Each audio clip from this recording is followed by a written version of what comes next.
I had to work with like 8K plates, 12K plates, Yeah. 600 frame shots. It was just absolutely insane. So the way I do it is that I start from like an ASYS CG render in 3D or other format if it's from a live action play. Then I convert that to ASYS CC so I can work in ASYS CC 16-bit in Photoshop. That's usually how I work, or another log format in Photoshop. The first 2 months were intense because I had to figure out so much stuff I had no idea about. Because I was just a basic artist before that. I hadn't operated like as a proper VFX studio. Myself, I've worked for like ridiculously small amounts of money because I didn't know I could ask more. And it's a mistake I still do sometimes these days, to be honest. But I'm getting better at it. I'm learning. Just say your number. Don't be afraid to say it and see what they say. What's the worst that can happen? They say no. So what? They're not gonna hate you. They will just ask you to lower it. But what I did is render the full sequence of the Atmos pass with the ships in it. So that way, the atmosphere could be comped as a sequence on top of the projected DMP. I usually model like the main shapes or everything that I want to be super specific. And then I just kit bash with like stock assets that I have. I got like tons of libraries of stuff like dribbles, exactly the way they were doing it like on the Death Star in Star Wars. I feel like even though I started late, I feel like I had been practicing for a long time without actually practicing, I had been traveling, for example, a lot in different countries, and I was actually feeding my visual library. I would take a lot of photos and just look at. I was always fascinated by landscapes, and already in films, I used to be a big fan of matte painting, so I knew what matte painting was. This foreground that you can see here, this is 3D render as a full sequence. Everything behind it is 3D renders that I projected. Okay, so we have Steven Cormann here, and on the Atmo show where we interview the top artists in the industry, and he's a senior matte painter, senior concept artist. He's an art director. You've also been, you've been all over the place. You've been at ILM, you've been at Blur, you've been at Axis, which is an unfortunate story lately with them. Yeah, absolutely. Yeah, definitely. Yeah, I've been working freelance for a while, but indeed, like initially I started in the industry pretty much with ILM and Axis. I think they were like the two main clients and companies I work with. So yeah, it's really sad about Axis. Yeah, I mean, that's kind of just the state of the industry. But yeah, so we'll first get to know you, and then we'll jump into your artwork, which you've graciously shared on the atmovfx.com site, building your art portfolio over there. And say, instead of screw ArtStation, like you were just mentioning to me, how bad it is. You don't even use it anymore. I don't use it anymore. I'm hearing that from like basically everyone. Basically, whenever I ask people about ArtStation, they're just like, yeah, I just use it as a site to just host my art portfolio. I don't use the site anymore. So, yeah, I mean, ArtStation, I mean, when it started, I mean, it was very useful to me, though, to give it credit. It's just that now there's so much stuff on it that when I discovered your site, I was really, as I said previously, so happy to see so many old DMPs from films that I hadn't seen in years, So I was really happy to see that again. So that's awesome. Yeah, so what I was saying before we press record, I built the site at the beginning just for the sake of trying to find matte paintings. So ArtStation in general, like it's just you go to their matte painting section, and it's just concept art. It's junior work. It's just like you can't find any high quality stuff at all. And then when you get outside, the environment filters, whatever, it's still just a crazy. Same art everywhere, basically. Because also matte painting is like a word that it's thrown, by many artists who just call their work matte painting, even though it is not, because it is not used like on a film or TV. Like matte painting is a word that a lot of artists use whenever they use photos. Okay, it's a matte painting, which is not completely false, but in theory, it's not a matte painting. So yeah, so it is great that on your site you have all the actual DMPs, that inspired me when I wanted to start in that. So it was really great to see all the stuff from like Yannick Dussault and Max Berman and all those artists. So I was really pleased to see that. It's very inspiring. Yeah, we just recently actually had Max Berman on not too long ago. It would be great to get Dussault on here. That would be great. Yeah. I've heard that he doesn't do any interviews anymore or any of that stuff. My buddy who actually was mentored underneath him, and he's just like, he's not doing anything anymore. So Yeah, man. So you've been you obviously create like a badass stuff. Thank It's you very really much. interesting. You're from Belgium, right? Or Yes, I'm from Belgium. I yeah. mean, I was born in the US, but I've been living in Belgium for a long time. I have both nationalities, actually. I consider myself more Belgian than American, I guess, but yeah. Oh, really? How long have you been living there? When did you leave America? I was a kid, and my Oh, parents are okay. Belgian, so the only reason I'm American is because I was born like on the American soil. But Dual citizenship, man. yeah, exactly. So, but I see myself more as Belgian for sure. Yeah, cool. It's Mhm. because it's interesting that you're able to stay there while working in the crazy VFX world that we have right now. So it'll Yeah. be interesting to dig into like how'd you actually get into the freelance world eventually. But let's start like how'd you start out Hmm. as an artist? Like did you grow up, did you drawing, or did you just jump into Yeah. 3D first and then get into 2D? Like what's the deal? Well, I guess I probably have the same kind of story as many people. I've always loved films ever since I was a kid, like Star Wars, Jurassic Park. I'm from the '80s, so all those films I grew up with, and I started to draw very early on. So and everything I would draw though was related to films. I used to draw like film frames from ever since I was extremely young. So I was immediately passionate about films and VFX. So like I was probably one of the only like 10 years old who knew everything about ILM, So yeah, and I just grew up, loving art, but I didn't take it seriously until 2014, to be honest. So Okay. yeah, so I used to draw a lot, but then I was living in Belgium already, and so when I hit 18, when it was time like to pick up something to do with my life, I couldn't really figure out what I wanted to do. I knew I loved art and films, but like in 2002, three, I mean, barely any internet. It seemed really impossible for me to do anything in the film world. I. Didn't even know what. At first, I thought about becoming like a director, maybe even an actor. I just knew I loved films pretty Yeah. much, and but I guess I just didn't have also the confidence. I didn't realize it was possible to do that because, as I said, growing up like in Belgium, in the countryside, I didn't have any kind of connection with that world. It seemed like completely impossible to get into that.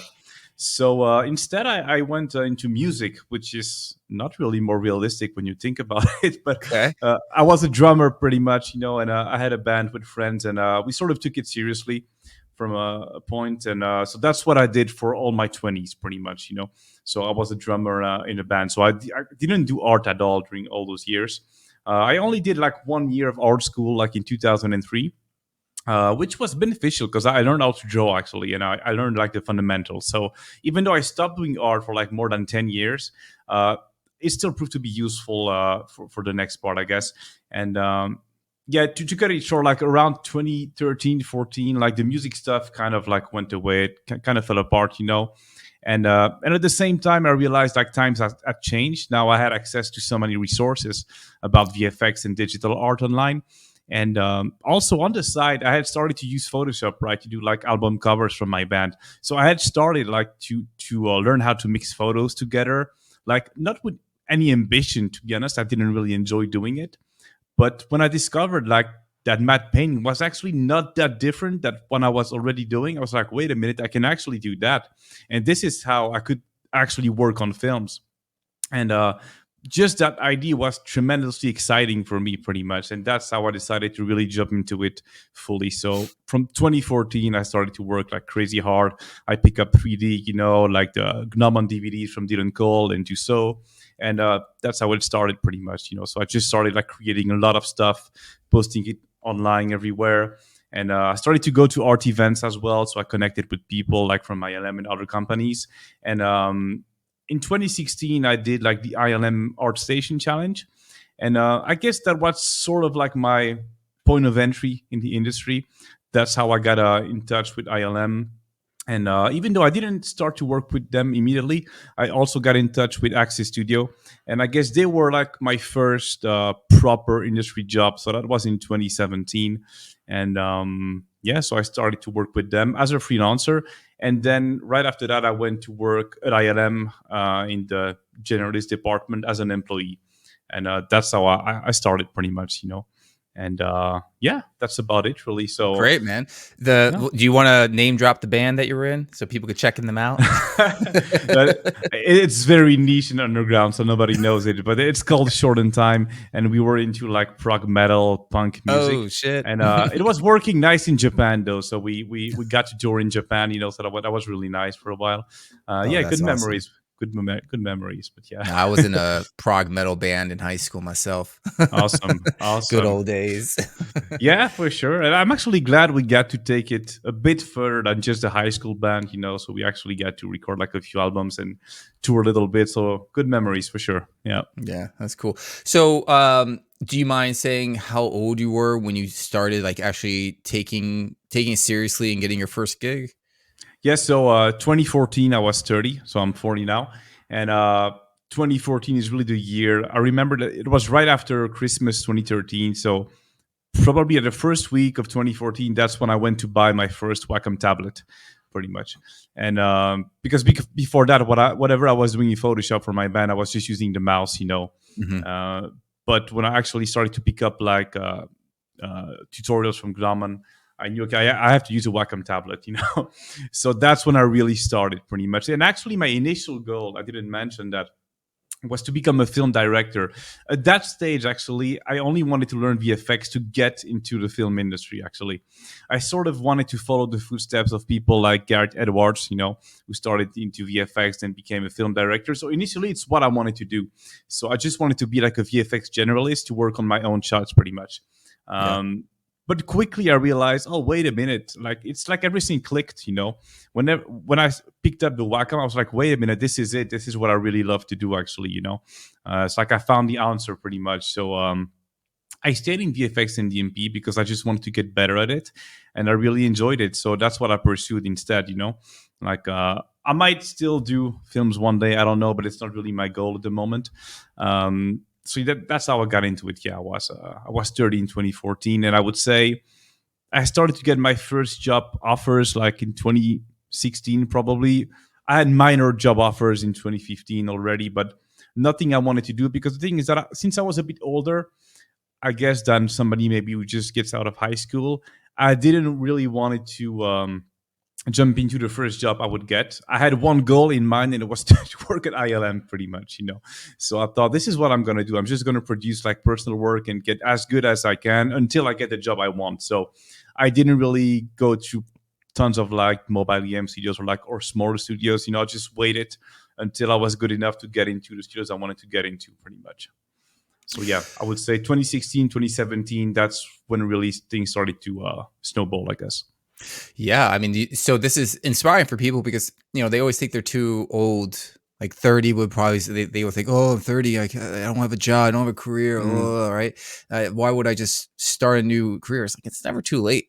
No, it's never and then too like late. I remember talking to other people and friends of mine now that I remember when they were in their mid-20s, where they were just like, oh, I'm not good enough. But I'm like, dude, you got plenty of time. Like, stop putting so much pressure on yourself. We all go through those thoughts when we're at that age. But now that I'm 40, I realize, age is really just a number. You can pretty much do anything at any age. The only thing that's important, as long as you're healthy, that's important. Yeah, because it takes a lot of time and energy. Like initially, I did a really big push in 2014. Like for 2 years, I think I worked like 18 hours per day. I'm not kidding, because I was so motivated. So the progress you make is really tied to the amount of hours you put into your practice. So that's something to take into account. I was jobless, but I was lucky not to be broke for a little while. So I was able to put that much hours into the work without having to actually work for any client. So yeah, that's something to take into account as well, I guess. But other than that, you can do whatever you want at any age, pretty much, Yeah, I know people who were older than me, by the way, who got into VFX when they were 40, and now they work in studios and MPC and stuff like that. So wow, yeah, definitely never too late, for sure. Yeah, for sure. And when do you think it actually started clicking for you? Because you started late and then got good really fast. Yeah, well, but as I said, when I picked the Wacom, it's like everything clicked. I feel like even though I started late, I feel like I had been practicing for a long time without actually practicing. I had been traveling, for example, a lot in different countries, and I was actually feeding my visual library. I would take a lot of photos and just look at. I was always fascinated by landscapes. Mm-hmm. And already in films, I used to be a big fan of matte painting. So I knew what matte painting was. And I used to look at a lot of landscapes to understand how lighting works. And I also went to art school for a year, as I said, in 2003. And I had been drawing ever since I was a kid. I had been using Photoshop for my band. So I had some background. Uh, it's just that I had to put everything together with a clear goal, basically.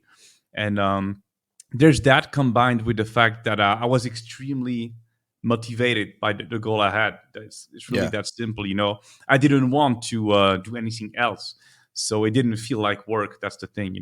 So I was able to maintain like a really high intensity pace for like 2 good years, I would say. That's why I made a pretty good jump initially, I think. Yeah.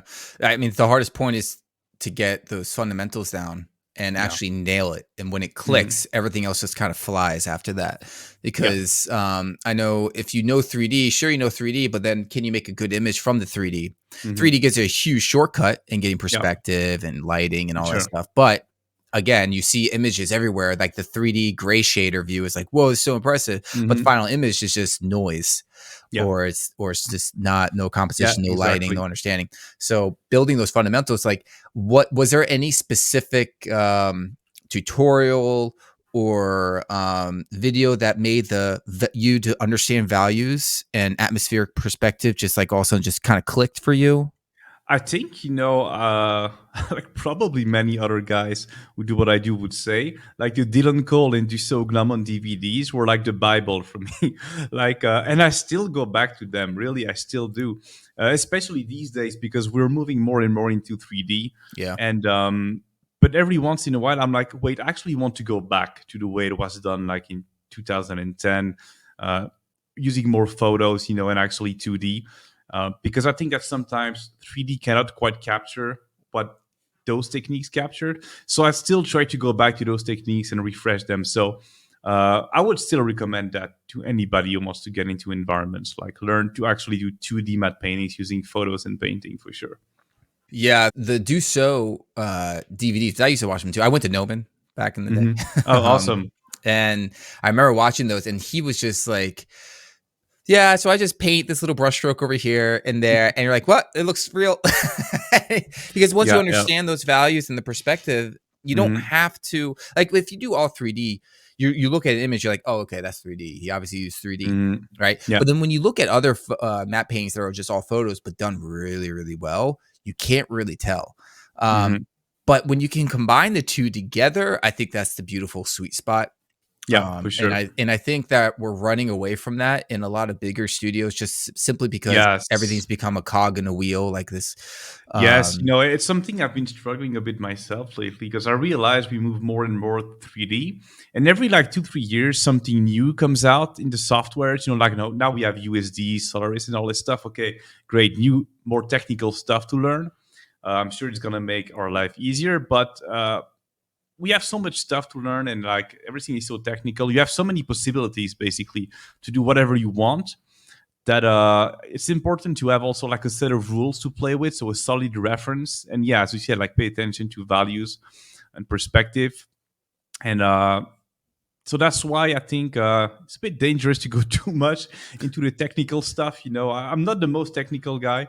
Like I'm never the first one to jump on the new set of softwares that comes out, because I'm always like, okay, I can spend like 1 month getting down this new workflow, or I can spend more time just trying to get to be a better artist, understand more lighting, values, exposure, photography, and stuff like that.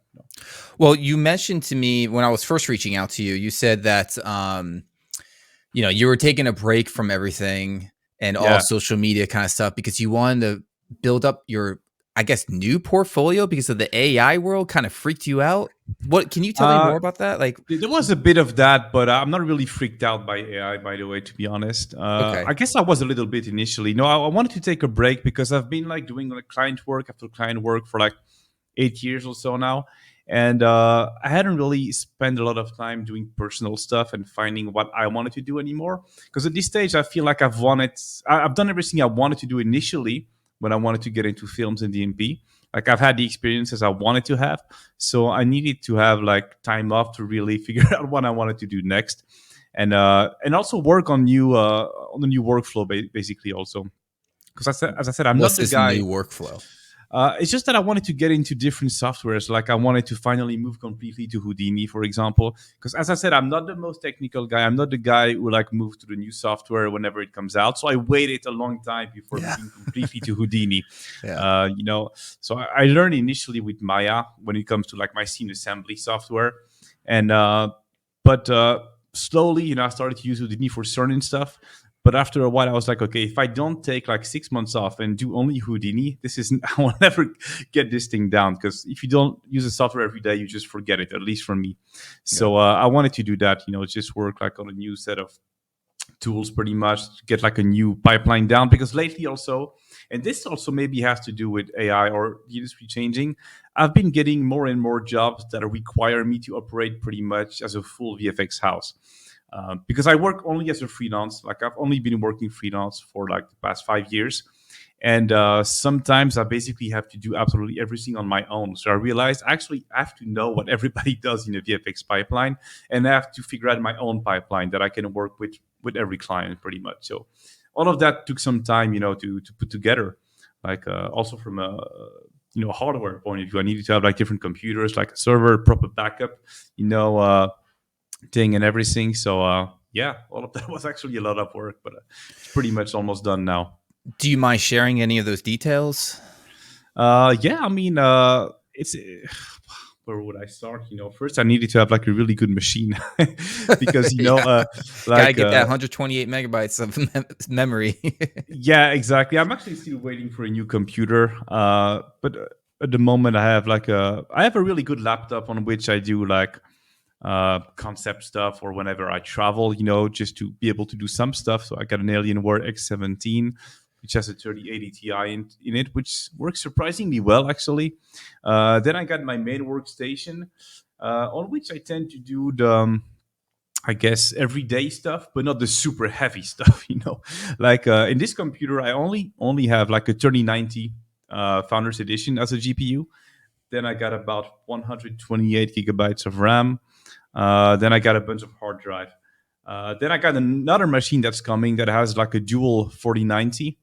And then that has like 1 terabyte of RAM, I think, something like that. And I plan on using that one mostly for live action films on which I do VFX, because that's something I realized lately.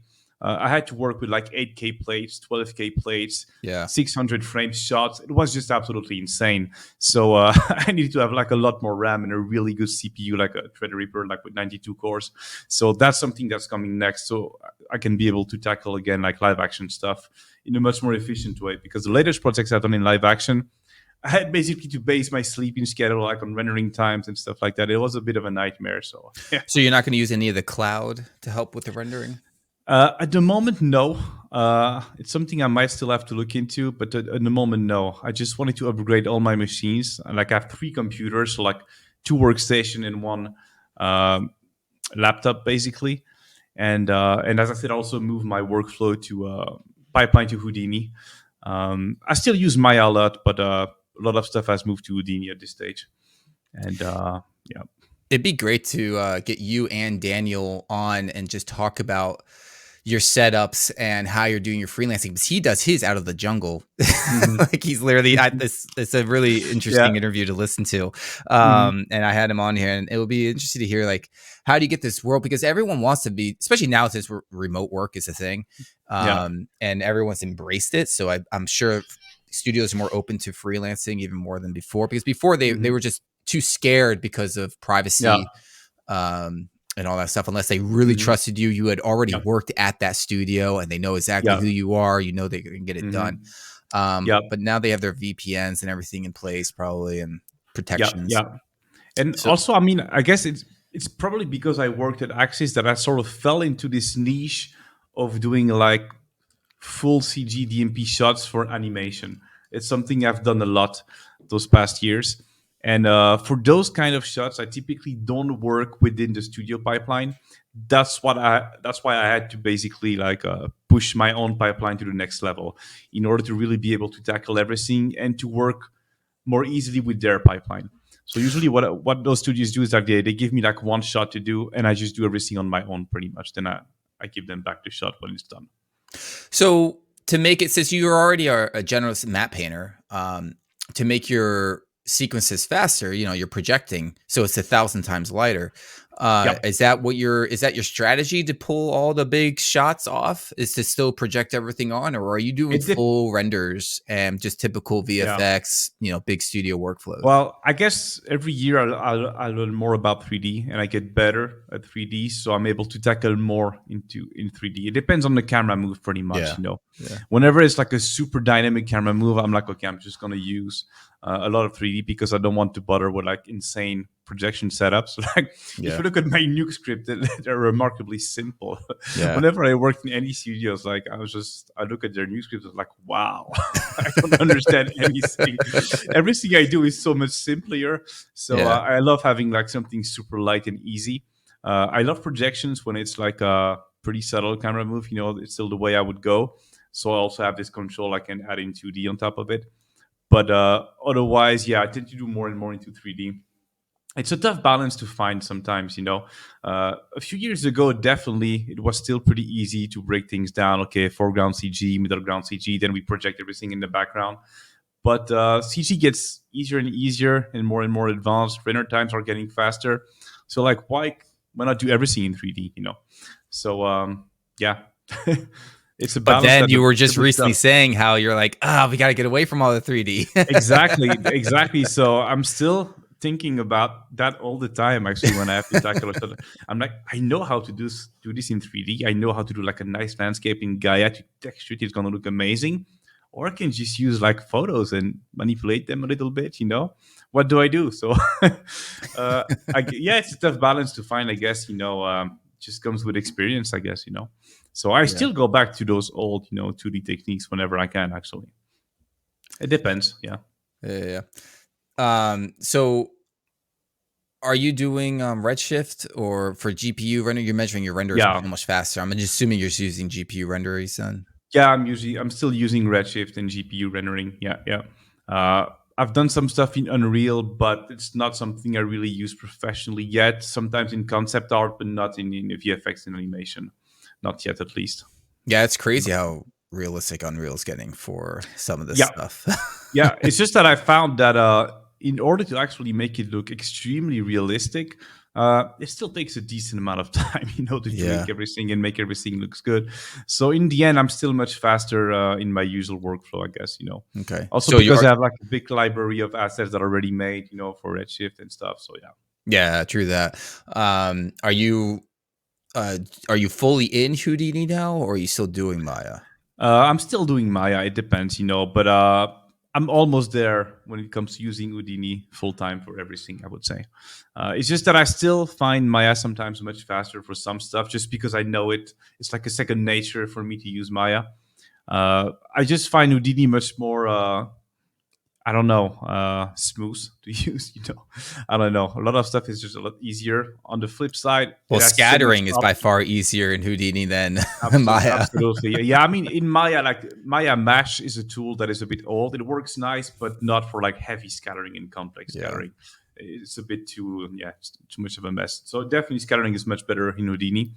The only thing that with Houdini, you have so much control on everything that sometimes it's a bit too much options to play with. And sometimes I actually prefer to be limited in the options I have, but all depends on the job, I guess. Were there any specific tutorials to help you understand Houdini better? Because, Houdini is a huge learning curve compared to anything else. Yeah, and I still feel like a complete newbie, by the way, in Houdini. Mm-hmm. I say I use Houdini, but so far I have not really dive into, like, for example, doing effects and stuff like that. I've learned recently how to do ocean simulations, so that's good. That's one thing I can do now.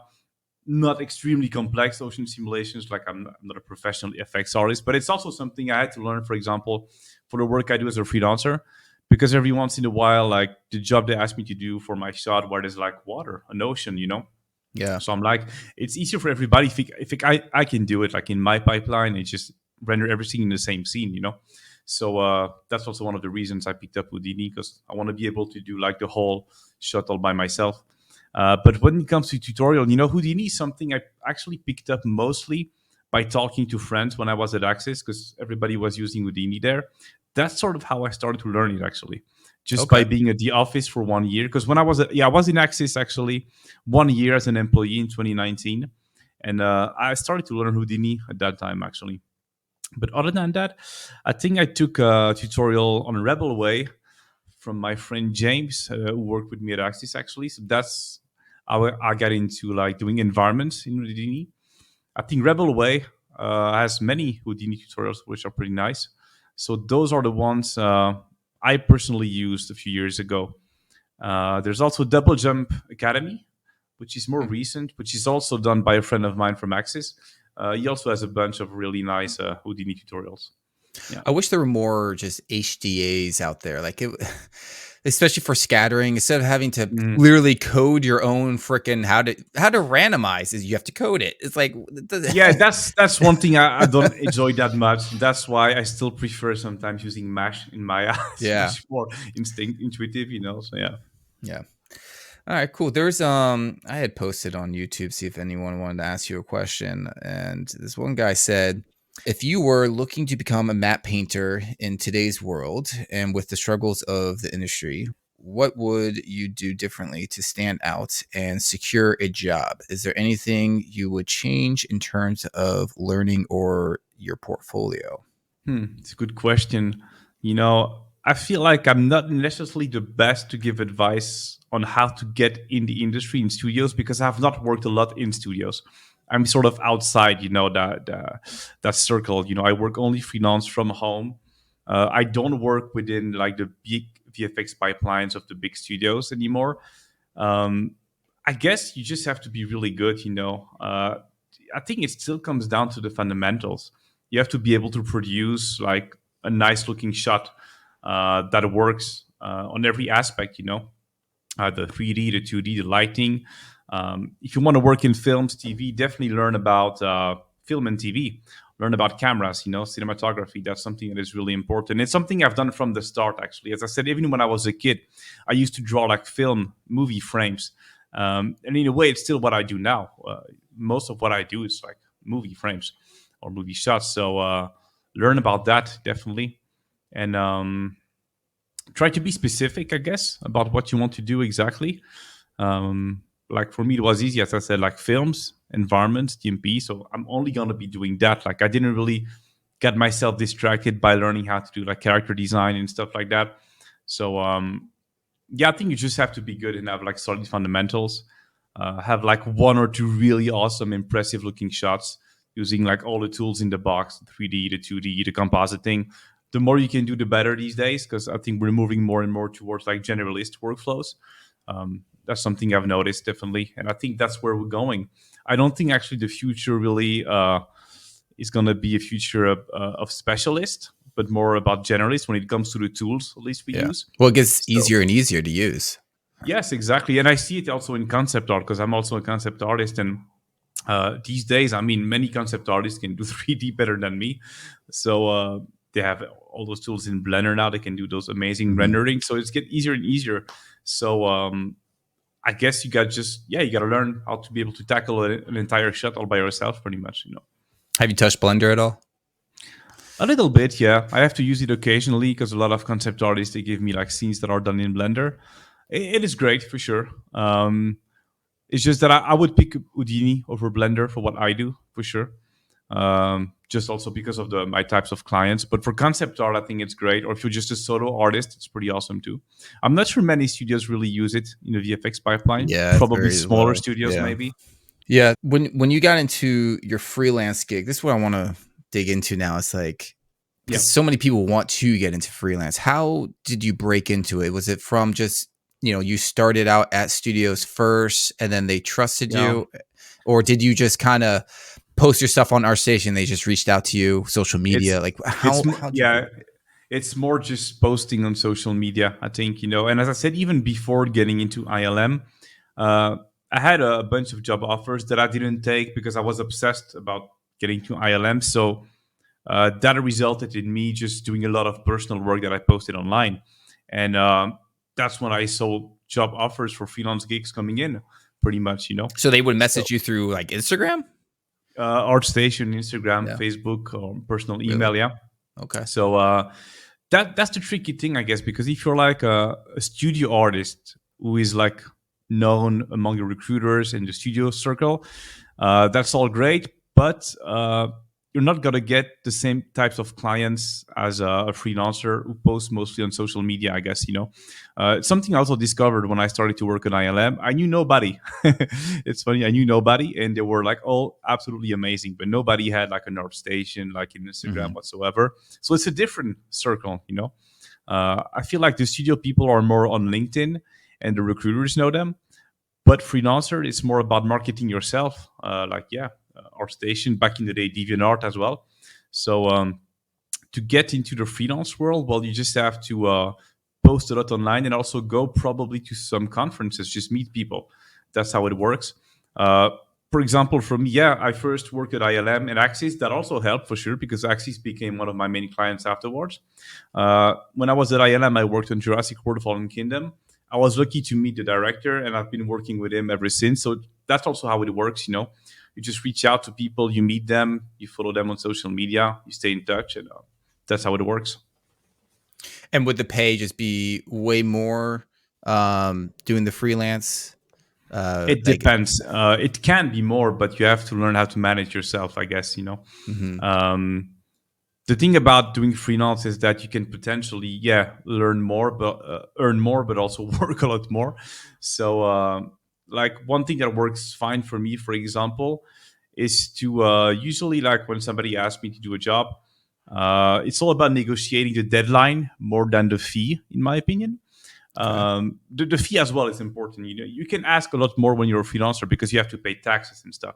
So what you need to have is like a good accountant, what makes you pay the least amount of taxes possible. Ideally live in a part of the world where you don't have to pay too much taxes, which is not my case at all, by the way. Like I pay a lot of taxes, but I have a good accountant, who knows how to do stuff.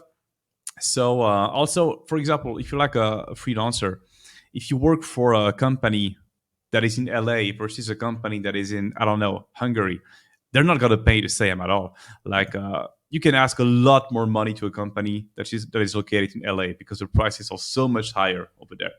So that's how you can make more money. And also, as I said, negotiating the deadline. For example, I prefer to have like a normal fee or like not a crazy expensive fee, but I have more time to do the work. Have like a flexible deadline. That way I can transition to new projects more smoothly as well. For example, projects can cross over at some point. That way I never have like days when I don't have any work, when I'm waiting for the next project. For example, like if somebody asks me to do a job in 2 weeks, I ask if it's possible to do it in 1 month. And that way I will maybe have like 1 a week when I'm already starting on something else, and I can take 2 stuff at the same time, but just working less on each project every day. So those are little tricks, you can play with to try to earn more money. Yeah, it's always good when you can have more projects at once than just kind of say it's one project. No, but what you don't want to do though is take like 2 full-time projects and then you get burned out. That's gonna be a problem, for yourself and for your client and everything. Just try to be transparent about the timeline, price and everything, and it takes a bit of experience, I guess. I'm still learning, but I'm getting better at it now. So yeah, I mean that's the dream for a lot of artists. It's just to make more money, obviously, and also just have your own flexible time. Because one of the things that killed me, especially when I was living in Canada at the time, I'm back in the States now, and it just. I was saying this with my wife last night when we were walking the dogs. It's starting to get darker earlier. And I'm like, God damn, like back in Canada where some of the studios, not all, but some of the studios had very low dim lights or it was dark out and it would get darker even sooner in Canada. And you would just go in when it's dark and then leave when it's dark. And I would have these dark circles under my eyes all the time while living in Canada. There's just no vitamin D at all. And I was just like, I can't live like this. There's no flexibility. This is fucked up. Absolutely. Yeah. I think some people are completely fine with working as employees in studios. It's just not my thing. That's something I realized, I have to have like my own time. I need to be able to go out and walk the dog for an hour whenever I want to. and maybe work if I want later at night. I don't do well with like strict timelines. I love to work from home as well. So yeah. Or if I want to take like 1 month off, well, I can if I want to. So yeah. Yeah. All right. So cool. Let's actually start check out your site. I mean your ATMO page. So I'm gonna share the screen. So yeah, this is your page, and let's actually do a quick little. I thought I had uploaded more stuff than that. Let me check. Oh well, I haven't refreshed your page. Yeah, you might have to refresh because I. No. Oh, there you go. I think there's more stuff now. Oh, awesome. There you go. Sweet. So yeah. So this is the. So this is the homepage, or the www.atmovfx.com for all you people that aren't aware of it. At first, it started out as a focus on just environment art and trying to really highlight the senior work, which is always hard to find in ArtStation, like what you were talking about before, right? Yeah. Such a pain in the butt. So I have it filtered where, you applied and you applied as a senior, and technically there's a voting system. So other ATMO approved seniors can vote for approval to see if you are truly a senior, but I just go in there and just approve it right away. So senior work is filtered in here. So you can find the super high quality work. And then, for the recruiters, if they want to find other artists like mid artists or mid seniors or juniors or students and all that stuff. And you can also check out just all whips of everyone just working in the middle of stuff. Nice. That's and really senior useful. Whips and stuff. It's all filtered through the system. And then, you saw the matte painting set extensions. There's also the games and skyboxes and lighters, because I feel like lighting is a lot of the environment. So I just merged them with environment arts. There's also photography in here and the traditional paintings, like all these old stuff. So now that you're a senior, you can actually upload other artwork from. Actually, I actually disabled that lately because of a bug, but it was working before, so I'm going to enable it again. But you'll be able to upload other people's artwork if for inspiration, like old paintings like this and stuff, or photography or film stills, which I have a category here for movies and TV, or traditional matte painting on glass and stuff. And it won't go under your profile. Like it will just be as you name their artist, or you hit unknown, and it won't like if someone was to click on your profile and see your artwork, it won't show like, oh, this is my art. No, it's filtered out. It's just that it gives you the ability to build up the library in the site outside of just personal work. That's awesome, because it's so cool. You can have this now see to help inspire, because I also have these folders where you can go and click and create like a new reference library for yourself into your profile. So like if you're working on a project for just mountains or skies or sci-fi, you can make a folder and say add it to cars building, whatever I have here for this little test, and organize it like that as like a reference board for your projects. That's really cool. And it got the black and white button here to check out the very values. Useful as well. That's really nice. Doing it with all through the artist's mind. And yeah, currently I'm switching over the servers to a different server, so it's faster and I can upload stuff. I'm very close to finishing that, and you'll be able to upload your own videos instead of upload. Right now, in order to upload a video, you have to put it to YouTube or Vimeo, and then you link it or embed it into the site. But I'm going to be able to let people just upload their videos directly to the site. So it's not through that. And I have an effects page as well, which is organized just like the environment is. The same system. It's just all environments. I mean, all effects stuff, so explosions and everything like that. And so where in ArtStation, everything's just kind of combined together, which I can't stand. So this is all separated. They're not going to merge together or anything like that. And then I'm about to actually release, very, very close to releasing the character and creatures department. And that will be separate as well. And I would like to also do even something for compers, since compers don't have anything. So that'd be cool. And as well, because of the new server, it will also make it easier because I'm trying to make a marketplace for the site as well. So you can upload your own tutorials or tools and stuff like that. And HDAs, which would be like for the FX page. But again, with that, because we have the whole filtering system with the experience level, you'll be able to filter through like, okay, is this product made by senior? Is it made by mid-senior and stuff like that? So you'll be able to find, okay, I could trust this product more. So then like, you know, when you buy stuff on ArtStation, doesn't mean like a junior doesn't do great stuff. It's just that sometimes I get a lot of stuff. I'm like, this isn't the best method, or this wasn't made that well, and you just kind of wasted your money. So, oh, this is great. It's awesome. As I told you, I was really happy to see all those DMPs that I hadn't seen in years, you know, because they just never pop up anywhere anymore. So yeah, and it's just so hard to find them in ArtStation, especially like because I find the things that get a lot of traction are stylized anime or concept art stuff, right? Especially character stuff. So now, since I'll be having the character and creature stuff separated, you could just easily just click on environment and everything will be environments, and you'll be able to find environments. Where in an ArtStation, it's just kind of just all over the place. You open up, you go to that homepage, and you're just like, whoa. At first it was great. I don't know what they were doing. Like they've just made it way overcomplicated. Yeah. Like at the beginning it was really nice. But also the open to feedback button over here. So if you click on this, you'll now see a button here that says open to feedback. So that means that person is really looking for you to make comments on their work. So you know, sometimes, you know, people just put a comment in there like, I wasn't even looking for any feedback, you know? So, and then also like your name now has a blue check mark next to it. So people know that a senior just made this feedback or something like that. Cool. So that would be in the comments. And I also have the comment with drawing. So very nice. Yeah. There we go. So you can pick your color and say, this area is awesome, you know?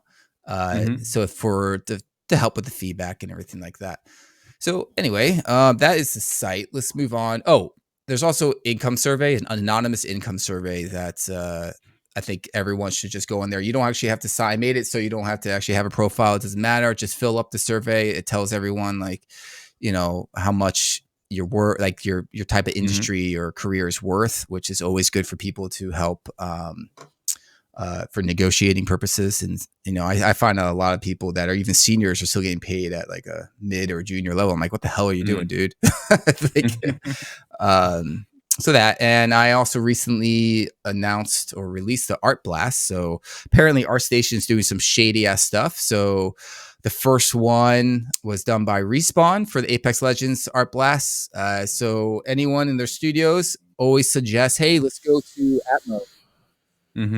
And they didn't do other shady things, and you can check out the work. I can't really go into the details of what ArtStation did, but Respawn was like, fuck that. So I work at Respawn, and I was like, well, why don't we just do it on ATMO? I was like, and they were like, sure. Great. So yeah, anyone in the studios, ILM, anyone, just suggest to do it on ATMO. Let's say screw ArtStation because they are not being cool. So anyway, let's check out your page. Let's type your name in. Steven. I still got a lot of work I have to upload online, by the way. I'm not really good at like keeping up with all the projects that get released. Yeah, so most of the stuff I guess that I post online is like personal stuff or professional stuff I did a couple of years ago, but I got tons of professional work I haven't posted online yet. Well, I mean, your work is always awesome. So this is going to be fun to go through. Cool. Let's check out Rings. So you've worked on, I didn't actually talk about that at the beginning. Yeah. You've worked on, my bad. I just talked about the studios you've been at. So you worked on Rings of Power, Neverland, which is always cool. Everyone has that fond memory of Hook when they're a childhood, right? As I was talking initially, I've always been a huge fan of films, and old matte painting. So it's initially what I wanted to do. I just wanted to create cool stuff like movie frames that inspire me. That's why I do so much fan art, or like sometimes just recreating an old matte painting because I just have a blast doing it. It's really for no other reason. So I tend to do a lot of that stuff, like just fan art. Sometimes that I don't even post. I just like recreating old stuff, giving my own flavor to it. Sometimes. Well, let's actually I talk really enjoy about doing. Neverland first, since we're talking about that, because there's a different fidelity between glass painting and like digital. Like it's what can you tell a difference at all, like between when it's done on glass versus the digital world? Well, the thing is that when it's done on glass, usually the comp is more rough. You know what I mean? When they have to comp that with like a live action element. But what's really cool about Neverland, I mean, I'm sure you know, it's like it was the first actually camera projection that was done back in the day. So they actually did the glass DMP, but projected on actual 3D geometry. So it was the first projection in VFX history. So, and it's such a cool frame as well.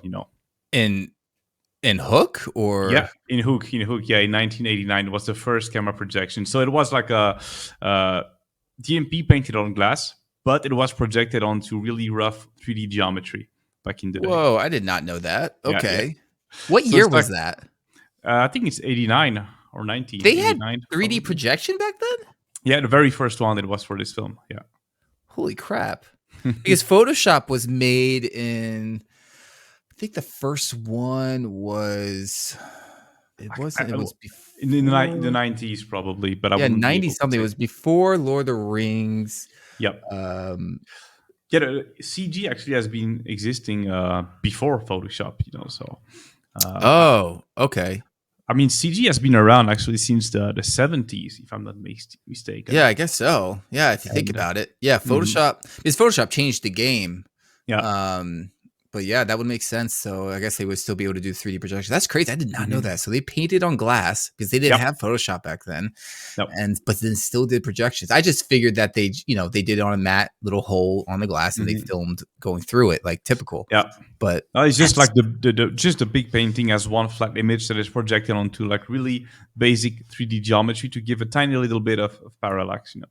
That's so cool. All right. Well, this is an awesome piece. How'd you go about this? Is this fully 3D or is it painted? Because this is really cool what you did over here underneath the water. Like it's probably 50% 3D actually, not more. So if I had to do this now, especially for a client, I would spend a lot more time doing a super awesome landscape in Gaia with like proper scattering and stuff.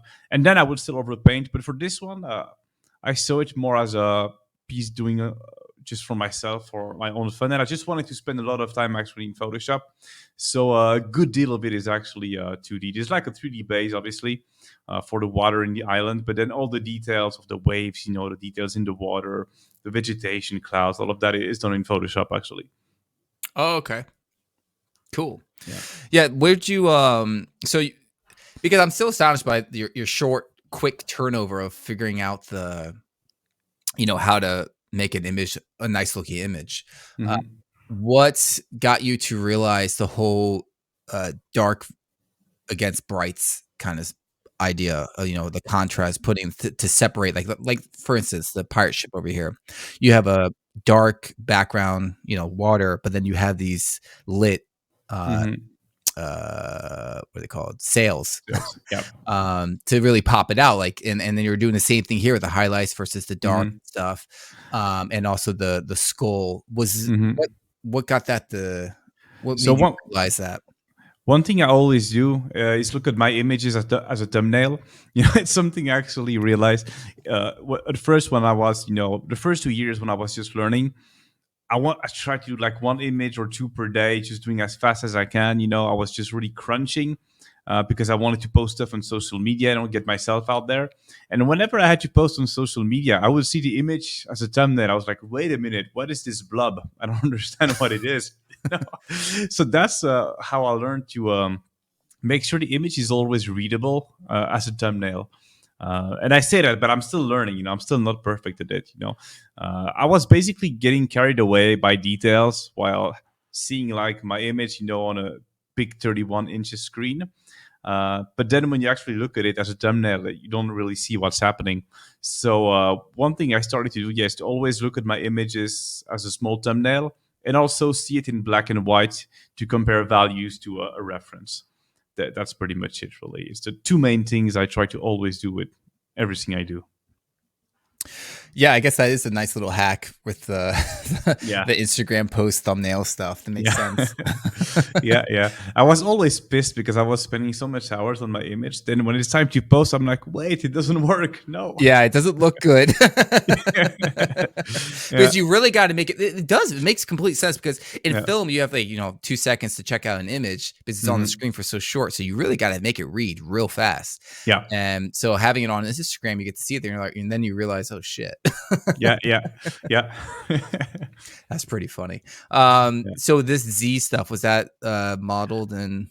There's like a 3D model as a base, with a bit of texturing on it, and there's like a water with like subsurface scattering, and then just to add a lot of details on top of it using like photos from like the Maldives and stuff like that. Then I just blend that with 3D rendering pretty much. Nice. And what techniques are you using to get the brights values to match everything else, because it's very consistent across the board?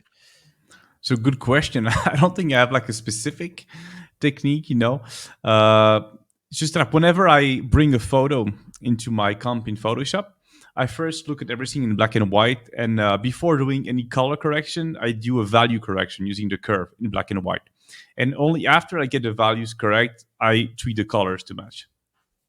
So that's something tends to be working nicely, I guess. Cool. I just recently started playing. I've been always doing levels, and I just recently had, because Marco's the head of the DMP department at MPC, actually had an episode with me on how to use curves, and I was like, okay, I gotta try this myself because I just was always doing levels and it was working for me, like whatever. But there's something about using that. What is it? It's the little thumb, like the finger thing.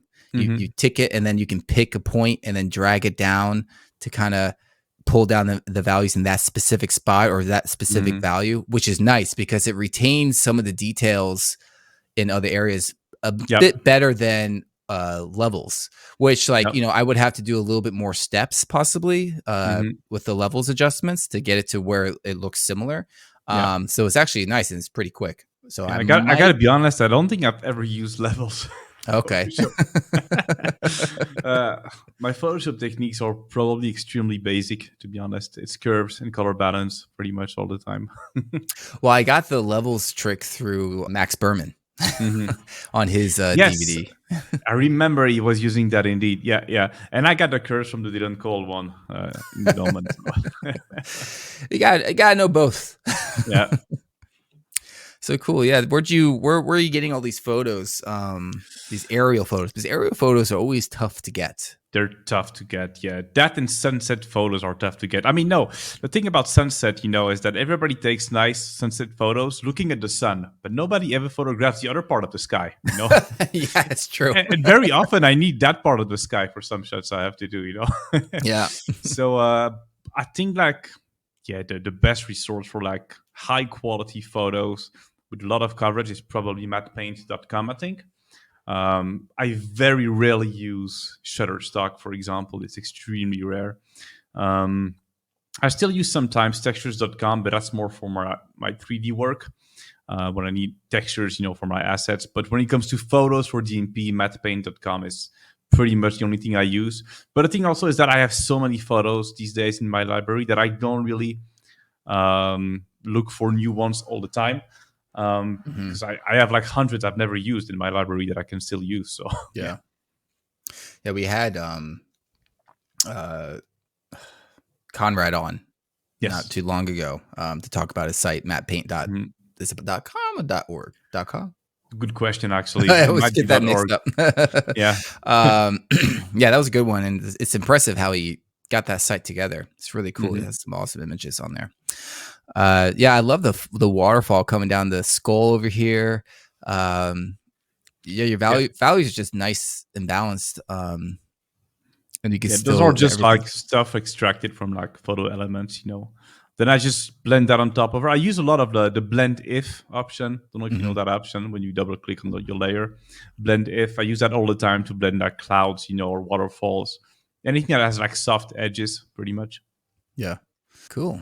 Yeah, this is really, I wish I could see this in motion. Yeah, actually, initially, I wanted to do like the full shot animated and stuff. Then I was like, I don't have time. I just want to have fun in Photoshop and not worry about technical stuff. So yeah, I guess what I still could do is just did like they did back in the day, just use like the whole frame as a flat image and project that on a 3D model just to get a tiny bit of parallax like they did back in the day. And how big would this, if this was for, let's say, a film or TV, how big would this image have been if it was a push-in? It depends actually, because for example, I worked on a Netflix film not too long ago, and some plates were in 7K. So when I had to do a DMP on that, I usually like to work twice the final resolution. So I had to work in 14K. So that's why I have a lot of RAM on my computer and a good GPU, because I like to work as big as possible, basically. Yeah, we had that. I had that debate with, wasn't so much a debate, just conversation with a guy. I was working at Mars, and I was just like, I can't be working on these big ass plates because Netflix was really pushing like 8K stuff, and like, and I'm like, I can't work on freaking 16K images that would also have to be with overscan. This is killing my computer. Like, it's so slow. It's killing me, and it's just going to get worse and worse. Because Neville is always about, we're getting such high res. And the comper there, who is a comper at ILM, he's like, oh dude, we would, on our Star Wars stuff, we would get just like these high res stuff, but then when you get into the film, they're only showing like 1K, 2K image. Exactly. Absolutely. So he's just like, what is the point? So I was like, this is true. So I just started just working specifically just on the shot resolution itself. I wasn't doing, I haven't been doubling up anymore, because like, what is the fucking point? Sometimes I don't double it if it makes no sense. Like if it's an absolutely absurd resolution, I'm like, no point. It starts getting but usually I just figure out the coverage, and how many pixels I need according to that, and the focal length of my projection cam or whatever. Then I just double that, and that's how I work, basically. Yeah. It definitely helps to get those details, that's for sure. Yeah. Cool. So let's move on to your other stuff. That's really nice shot there. Portfolio. So this is more, I guess, it's a DMP, but it's not used in the film. I saw it more as a piece of concept art, I guess, because as you can see, I do two things, like concept art or like DMP for animation. Three things, I guess: DMP for animation, or the live action stuff like I did for Society of the Snow, which is like the more realistic, traditional 2D matte painting, I guess. Okay, so let's check that out. So the goal for this film was to be completely photoreal as much as possible, pretty much. Well, it definitely is. How'd this go down?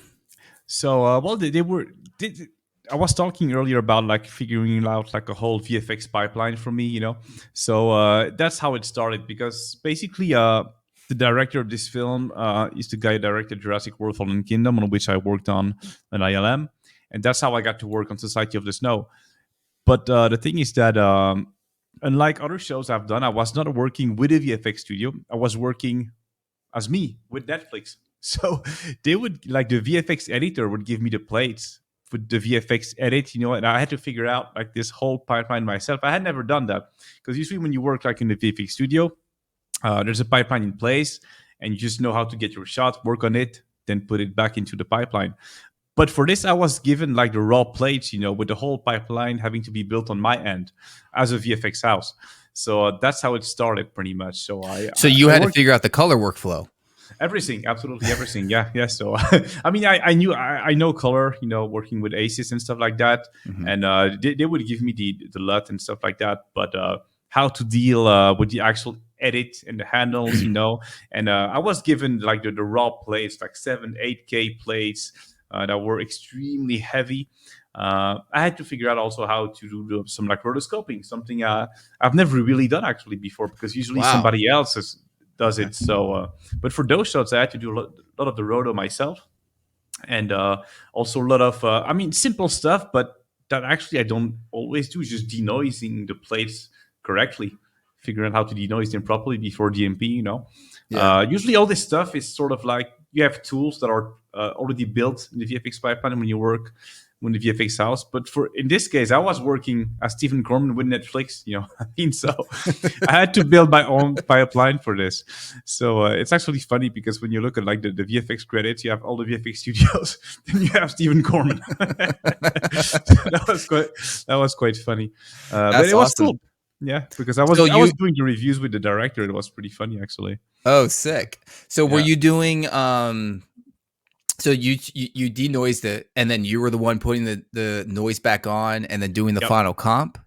Yeah, I mean, no, for some of the shots, I think because in some shots they had to go through another VFX house to do like some final touches or like maybe integrate other CG elements, So occasionally they would add a bit of like floating dust and stuff like that, or a CG element that another VFX house would do. But I approached this as really more old school digital matte painting. It's pretty much only 2D work, pretty much, Mm-hmm. So what I would do first, I was given the plate. I would track the camera, and then I would just separate every element of the shot and reproject everything pretty much. So I had some pretty crazy projection setups, but my goal was to basically transform the shot into a projection setup that looked exactly like the initial shot. And from there, I would overpaint and change everything I need to change pretty much. So what exactly was plate on this? Is it from here? The characters. Just the characters? It's the only thing. Yeah. Not even this foreground. No. Those were done though based on photos taken on the actual location. So I had some pretty good material to work with. That's great. That's always good when they have photo. Yeah, for sure. That makes a huge difference for sure. Yeah. Yeah. So I still want to understand the pipeline, and how you even got this gig with Netflix. Just because usually it's a studio going to you, but this time it's only because I'm lucky to. Yeah, it's just because I'm lucky to know Jay Bayona, who is the director. Okay. And, he just picked me up to work on that film, so I'm very thankful for that. That's also because of him that I got to work on Rings of Power, because he directed like the 2 first episodes. I just finished also doing like a commercial for him, so I tend to work with him on pretty much all his projects since Jurassic World. So that's quite nice. Great. That's awesome. Yeah. Cool. So this came in at 7K or 8K, and I don't remember specifically this shot. I just remember some plates were 6K, something like that. Yeah. And you had to up-res it to 16K or whatever it was. And then it depends. Sometimes I wouldn't, because also a lot of the plates were then cropped for the final shot. Okay. So I didn't have always to up-res, but I think I did it at least twice, up-res it, just with the basic upscaling nuke, and that was fine enough, But just because I wanted to have like, just more resolution when working in Photoshop and bringing in like those. Or what I would do actually, not in this specific shot, whenever I had a shot where I had to retain like a decent amount of the plate, I would still up-res it, bring it into Photoshop. But then I would comp that back in Nuke with the original plate, so I wouldn't have to down-res what I had upscaled, if you know what I mean. Mm-hmm. And I would basically bring like the super high resolution DMP, but then comp it with the normal res plate, basically. Okay, that's cool. I just recently got asked to work on this project as like a freelance thing. I was like, it was a bunch of different shots. And I was just like, no, I can't do this with like, I'm working full time, so I couldn't do it. But I was curious how much we could get out of this, because so I was, I brought it over to Brandon, and because he has familiar with bidding for projects, and I was just curious, like how much would a typical studio do for this or charge for something like this? And he was like, this would be, if there's no plates given, it would be like $1 million shot. Yeah, I'm just like, what?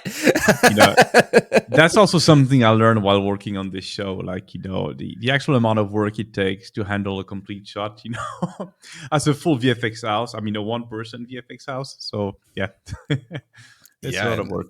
Yeah, it's crazy. So it's just, you wouldn't even think about, okay, that would be $1 million for just like, I don't know, maybe a few months work on it or something like that. Or or Yeah. how long would Money it is take? like a strange subject. I'm always baffled when I hear amounts of money people earn, stuff that cost that amount of money. Yeah, and this is what I feel like should be, we should be able to talk about this stuff. Yeah, But absolutely. I'm all for it because, even myself, I've been freelancing for 5 years, but I'm still learning a lot, and I will still love to learn more about all the business side of things, for sure. yeah, because you'd be shocked. Like, I remember I had this one. This is a crazy story. I won't go into the full details because I'm not the one that's being interviewed here. But I had a chance to do this freelance thing, and I was like, I was laid off from my job, and I was like, maybe I was in that in between stage of like mid artist Hmm. and senior, where it's like kind Yeah. of stuck in between. So, Hmm. um, and this random company came to me, and I needed to do something for a politician's talk about Right. water or something, and I was like, and they're like, "Can you just give us a bit?" I was like, "Okay, I'll give you something." And they gave me an example of like, something like 100K, and I was like, "What?" Yeah. You What? know, yeah, I mean, And so I was like, okay, 100K for a month's work. They wanted me to do like 4 shots or 5 shots, and I came back with wow. $80,000 uh Amazing. offer, and I was like, I'll do this for $80,000 for a month of just like no sleep kind of thing, panic time. I was Yeah. like, let's see if they take it. They gave me like a ballpark number like 100 as an example, so I just Yeah. threw it in there to see if, and they accepted it. I was like, Yeah. what the fuck? And of That's course, something I learned. Just say your number. Don't be afraid to say it and see what they say. What's the worst that can happen? They say no, and so what? They're not gonna hate you. They will just ask you to lower it. exactly, right? Yeah. So I had to grab on a buddy of mine to help me on it, and we still didn't have enough time, so I ended up cutting it down to 40K for that month, Hmm. because I was like, just send it to another studio. We don't have enough time, because I still, like, now, if I was to do it Yeah. now, I would have gotten it done. So like I'm way better than I am now Hmm. versus back then, and faster and more efficient. But it ended up being, I was looking at the other studios' work, what they showed, and it was like fucking ass, and I could have totally done it. And just gotten to Yeah. 80,000 for that month. Yeah. But It's crazy. Myself, I've worked for like ridiculously small amounts of money because I didn't know I could ask more. And it's a mistake I still do sometimes these days, to be honest. But I'm getting better at it. I'm learning. yeah, it's definitely crazy, because if you think about it, they spend so much on paying a studio or Mhm. paying the actors and all that. They have tons of money to Yeah, in the background to pay for for this. sure. It's just that Yeah. we just think, oh, like an individual, we're working at a studio, we typically get paid, let's say 50 an hour or 20 Mhm. 25 an hour for like the low artist, whatever. But Mhm. and you don't think, oh, I could do way more than that. So it's just good. That's why I had that anonymous income survey. So I Mhm. try to help people out with this stuff. Yeah, for sure. um And that's also the good thing about being freelance is that you can sometimes, like I did here for Netflix, work directly with the key people with the studio yeah. that actually produces the thing, and that usually allows you to ask for more money than if you were hired by a VFX house that works for the key people, but for the final client. So if you can work directly with the final client, um, that's usually when you can make more money, and that's Mhm. something that happens obviously when you're freelance, but not so much if you work in a studio. Yeah. Yeah, the direct, because, well, if you have a direct contact with the director, I think that always deserves more Hmm. money. Yeah. Um, so for this shot, I noticed that it's the whole thing, like you have like out of, like, it's focused over here, but it's out of focus, like not as Hmm. sharp as typical. Were you doing that in the comp, or? I think I was doing pretty much everything in comp. I know the shots, especially when we had characters in the frames, were going through another VFX houses after I had worked on it. And like, for example, I know they added a bit of like floating, cloud and stuff like that. So they might have done some retouching on top of it, but I don't really recall, to be honest. And But how would usually you I send it would to them? match. Sorry? Sorry, go on ahead. Go ahead. No, but usually I would always try to deliver something that looks like the final shot. So I try always to push my comp until the final stage. So defocus, grain, chromatic Okay. aberration, all those kinds of little things. And how would you do your chromatic aberration? Would it just be on like the edges, or would it be on just the highlights? I just got a little node, like in Nuke, the chromatic aberration. I don't remember actually if it's called like that. It's probably actually a gizmo I grabbed at some point somewhere. And you just tweak the different RGB channels basically until you match your plate, pretty much. Okay, that's so you match your plate. That makes sense. Yeah. Cool. And so how would you send off the project since it's your own little studio? Are you sending off your DMP in the background as a separate EXR element, or are you kind of giving them mats? Like, what's the deal? So I would give the how was it that called? I mean, the export EXR, including the handles. So that's like the complete time frame, not only what you actually see in the film. So it's always like a longer amount of frames. So I would send that full res EXR sequence, and then I would also give basically my project file, so the comp with everything. But the idea is that they would use the final shot delivered as EXR that it would just put directly into the edit, pretty much, for color grading. Okay. So would it be in linear? Would it be in log? How would you? What was exactly it's in log, I think. I actually forgot exactly what was the color pipeline for this show. I just know that, I would send, so the EXR file, full res. I would send also a video file with the LUT on it as a preview, what actually it should look like. But I don't exactly remember what color space we were using.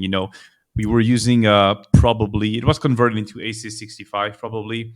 Then there was like another couple of nodes, to deal with something that has to do with the camera they use for shooting the film. It's technical stuff I'm not really an expert at. But they gave me like a few stuff that their DP put together for me, so I could visualize like all the shots properly in Nuke. So that's how it went. I would deliver like XR files, and also a sheet basically on which you write down, I think, forgot the amount of frames, the work you did, what frames exactly are done, are touched upon it, etc. Like it's like a sheet basically that you fill and you send that over. So it's like a whole package you send for every shot, pretty much. So it was good. Man, that was quite a learning curve. Yeah, no, this would be awesome to have you on again and like actually like break down like what the whole process is. I would need to go back into exactly, because I don't really remember. It's been 2 years that I've worked on that, so I don't exactly remember. But I had like figured out like a whole pipeline in the end that worked nice with Netflix and for me. But it was a lot more technical than what you would do if you were just an artist working in the VFX house. Because I remember Netflix at the time, when I was over at Mars, they were creating their own color space, universal color space or something. Right. Instead of using, I don't think they were using ACES, or they think they made their own version or something. Do you know what I'm talking about? Is that what's going on here? I don't think it was the case for this show, but I would need to look back at my old comps. I had set up like a whole pipeline between Nuke, Photoshop, Premiere, Maya, etc. It took me a while to figure it out, but after a while I had it down.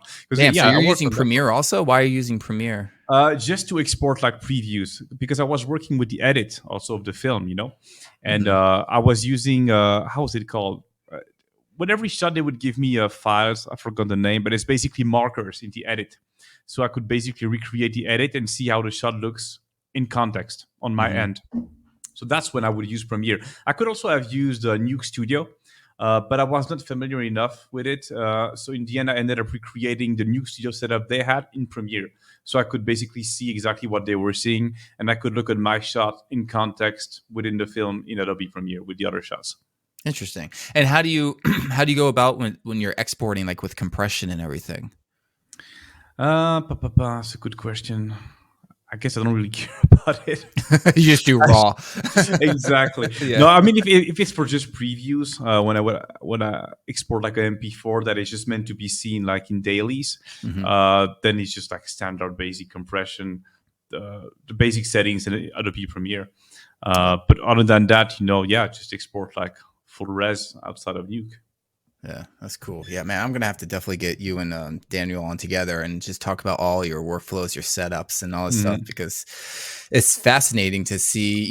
You got the balls to go ahead and do this. It takes a lot of Chutzpah. I mean, the first 2 months were intense because I had to figure out so much stuff I had no idea about. Because I was just a basic artist before that. I hadn't operated like as a proper VFX studio, So that was quite funny. Yeah, I wish we could see the actual shots because you only have stills here, but there are actually pretty long shots in some cases where you could actually imagine the crazy projection setups I had to work with.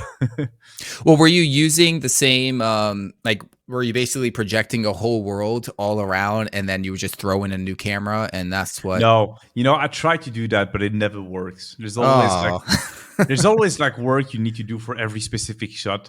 It works at first, then like more specific feedback starts to come in, and it just gets easier to deal with like every shot separately, in my opinion. Yeah. All right. Cool. All right, let's move on to another project of yours. Yeah, so this is like the realistic live action stuff, I guess I do sometimes. Yeah, and you just recently did the Lord of the Rings series. Yes. So you also do concepts as well. Yeah, and for this, it's funny. I have a lot of people coming up to me. Yeah, nice DMPs in Rings of Power. I didn't do a single DMP in Rings of Power. I didn't do a single VFX shot. Well, that's what. So my buddy who's a senior, or he actually just recently left and joined Respawn. But he was a senior concept artist at ILM for a very long time. Right. And he was telling me he actually went to Noman with me, and he started out wanting to be a matte painter. And he was like, dude, like they basically want your concepts to be close to matte painting. They have to be photoreal or a lot of times, unless you're working on by the way, this is not done for Rings of Power. This is a mistake. Oh, okay. Yeah, but it was inspired by Rings of Power. I mean, by Lord of the Rings. I did this in 2019, and it's funny because right after I did this, I had the call to work on the show. So I don't think it's related, but yeah. Okay. Yeah, this is just a personal piece of work. Well, you can see another feature on the site is that you can, you zoom in and then you can click and zoom in again if it's a bigger, and you can pan around and check out the images. I do want to add little arrows to be able to quickly shuffle through someone's portfolio instead of like click out and go to another one. So that's something I'm working on as well. Because I hate the whole endless scrolling thing on ArtStation. Like it's fine if it's just like 5 images, but sometimes you have like 20. And then it gets too laggy. It doesn't work anymore after a while. Yeah. Yeah, it's annoying. So this is all, well, a lot of it's 3D. Your 3D sculpting is nice, which is cool. This is like really in 2019. So I was working at Axis as an employee during the day, but then I would just do like a piece of concept art every day or every week at night. So yeah, I would do these like in a couple of days after work, pretty much. Man, you got some drive. Yeah, most people would just be like, all right, I'm chilling, my brain's dead. Yeah, but I mean, I guess I was lucky to live right next to work, so it would just take me like 5 minutes to go to my place, and I still had plenty of time on my hands to do stuff. So I just wanted to get better, and keep working on my skills, because it's been a while already. It was like early 2019 that I did this. Rings of Power, it's out now, but I mean, I worked on that like 5 years ago already. So it's not that recent anymore when you think about it, Yeah. So is it all 3D versus photos? There's like a base of, I think it was World Machine at the time for the terrain, then sculpting in ZBrush for the architecture. Then there's just a lot of Photoshop just to change the shape of the buildings, add fog, and details and stuff like that. No, that's nice. Are you using, are you decimating everything, or are you just using displacements? Yeah, it's an interesting question. Now, actually, with Houdini and stuff, I'm working in a much more efficient way. But back then, I would just like export like a super high-res terrain that I would decimate in ZBrush and then use like that raw in my scene. That's what I like to do a lot, because I hate decimations. I mean, I hate displacements. They're so... It's annoying how they get them to look right, or you're doing it and then they just float up somewhere else, and you're just like, where'd it go? Yeah, it's. I guess it's also more work to get the look that you want, to tweak it the right way. It's more shading work maybe. While if you have the geometry, it's all the details are there, but sometimes it's just unmanageable. Yeah, but yeah. So I had to put it on pause real quick just to let you know that we actually had talked about some more of the Ring of Power images, but unfortunately we had to remove that because of NDAA concerns. So maybe in the future I'll be able to release them. So let's get back to it. So were you doing the ocean 3D? I think I started from a photo, Okay. but then I also rendered like a CG pass to have like the reflections of the boat. Then I sort of mix everything together really fast. Then I paint over more other details. I honestly don't really remember exactly how I done it because you do so much stuff so quickly that I just honestly don't really remember exactly how everything is done. I get it. I mean, I don't even remember most of the projects I've worked on over the years. I'm just like, oh yeah, I forgot about that, or you don't even know the name of the title, and you're just working on an image. that tends to happen when I do DMPs for VFX. Sometimes like I get contacted to work on a show. I do the shot like in 1 or 2 days, and I don't even know the name of the show. You're just going through. yeah. And then maybe at some point I see my name on IMDb. Oh, I guess that was the show. That's funny. Yeah, I like the shape, the swoopy, angular shapes of the mountains here, and repeating the shape down there to help with the perspective, which is good.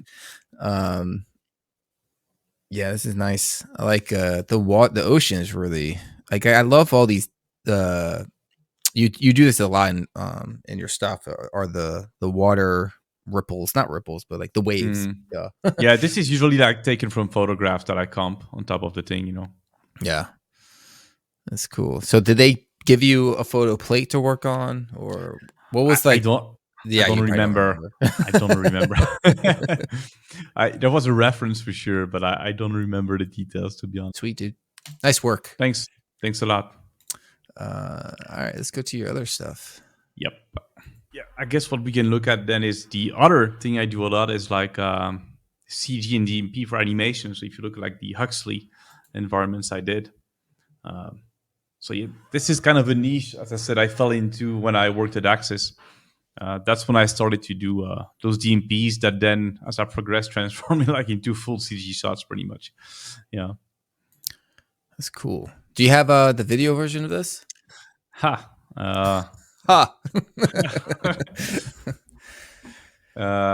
It's a really good question. If it's somewhere, it's probably on my ArtStation, I think. Well, once we have the ability to upload directly, since I guess it's not on YouTube or Vimeo, you'll have to put it up on here because I'd like to see. Yeah, is there a chat? I can send you the link, but I don't see a chat here with the interface that we have. Do we have a chat? Well, you said it's on ArtStation? Yeah, if you just go to my ArtStation page and you go to the Huxley thing. Let's see. So if you see, I don't like the whole like square format that ArtStation does now. It's force line. Yep, on the right, actually. Yep. And if you scroll down, you should see some videos, I think. Okay. So Huxley process. I mean, this is a process for the whole thing, but I guess it starts with my shot. Yeah, probably. Yeah. So here you have a mini breakdown of the shot that I did. So this is like a mix of CG animation and DMP projections. And I did basically everything except like the characters and the ship. It's Vimeo. So you can upload this to the site. Yeah. But is this the actual process or not? No, this is actually the actual trailer, I think. Okay, so this is the process. Yeah. So I think he included some breakdowns here. Yeah.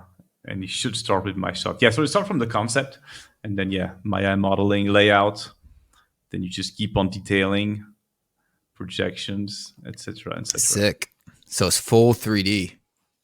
It's pretty much full 3D, but everything you see behind this foreground that we just saw is projections. Okay. Of 3D renders, but it's projections. They're just heavily 3D based. Oh, cool. Yeah, this is not something that I did. Like, I did a bunch of shots, but not this one. No, but everybody did a really good job on this trailer. I think it turned out quite nicely. Oh, so this is a breakdown for everyone on the studio. Yeah, it's a breakdown from everything. Yeah, it's cool. not only my breakdowns. Cool, Yeah. So let's go back to this and we'll check it out. Yeah. So you're but saying, it's pretty much but it's pretty much the same process for every shot. Like anything that is close to camera where you have a lot of parallax, I would do fully CG and render the actual full sequence, and then everything more in the background I would do projections. Okay, so you're saying this foreground full 3D, that bit full 3D. Actually, this is projections, but heavily 3D based. Okay. What's rendered fully as a sequence is really the foreground at the start of the shot. So yeah, if you click on that, like this foreground that you can see here, this is 3D and rendered as a full sequence. Yeah. Okay. And then everything behind it is 3D renders, but that I projected. Oh, 3D renders and you projected it. Okay. Yeah, that makes sense. And that's what we were talking about before. Yeah. It's like, you can speed up your renders. Yeah. Even if you have everything that is done in 3D, if you can just project some layers, it's actually sometimes easier. Sometimes not, it depends. But you save render time sometimes. And also it gives you the ability to tweak more easily without having to render everything all the time and do everything in 3D, Mm-hmm. Yeah. Like are you doing? For example, go on. Sorry. Now, for example, if you see like the piece in the background, you see some cables hanging. That's stuff that I did really quickly in Photoshop, Mm-hmm. So that way I don't have to do that in 3D, Yeah, it makes sense. So this asset is that Megascans? Yeah, this is Megascans. And it's fun because now if I did this a long time ago, actually. It came out 2 years ago, but I did this like almost 5 years ago. And if I had to do it now, I wouldn't use those assets because now they are too well known. But back in the day, they were not that common yet, But it's like, damn, why not? It's just it helps so much. Like Megascans was such a game changer in the industry in general. Yeah. But now I could probably do something really cool and more bespoke in Gaia. That's the software I've been diving a lot into lately. You could get this kind of breakage. Yeah, you can get something like that. Yeah. In Gaia, huh? Okay. Yeah. Interesting.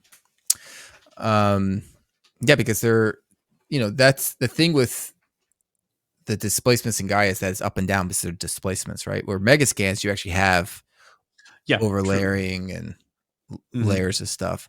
But I guess they have that cliff technique where you can just take and then flip it up, right? So this is something I do a lot these days as well. So fully CG DMP shots where the client would just give me like the layout and then I would just do the whole shot by myself.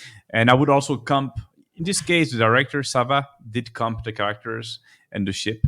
But sometimes the client would actually give me their animation and assets I need to include in my shots. And then I would shade them and render them on my own. So they're part of the same scene. So that happens a lot as well. And this modeled ship or whatever this is. This is all stuff I've done in Maya. Yeah. That's cool. And they had I saw that they already had concepts for this stuff. Yeah. So it's based on a graphic novel done by Ben Morrow. So the concept was basically like a page of his book, pretty much. Yeah. Yeah, it's sick looking. The models, it's always difficult to do curved hard surface modeling and stuff. Mm-hmm. So what techniques were you using? Were you modeling this in high poly, or were you doing low and just smoothing it? Or no, I don't do subdivisions. Like it's really raw poly modeling, and beveled, really basic stuff. These days, I would actually probably be better, and I would use some sub D and do a ZBrush pass also, because I've learned since then about how to do like really nice hard surface complex stuff in ZBrush, which I didn't know how to do at this time. So it was a lot of just modeling and kit bashing stuff in a very basic way in Maya.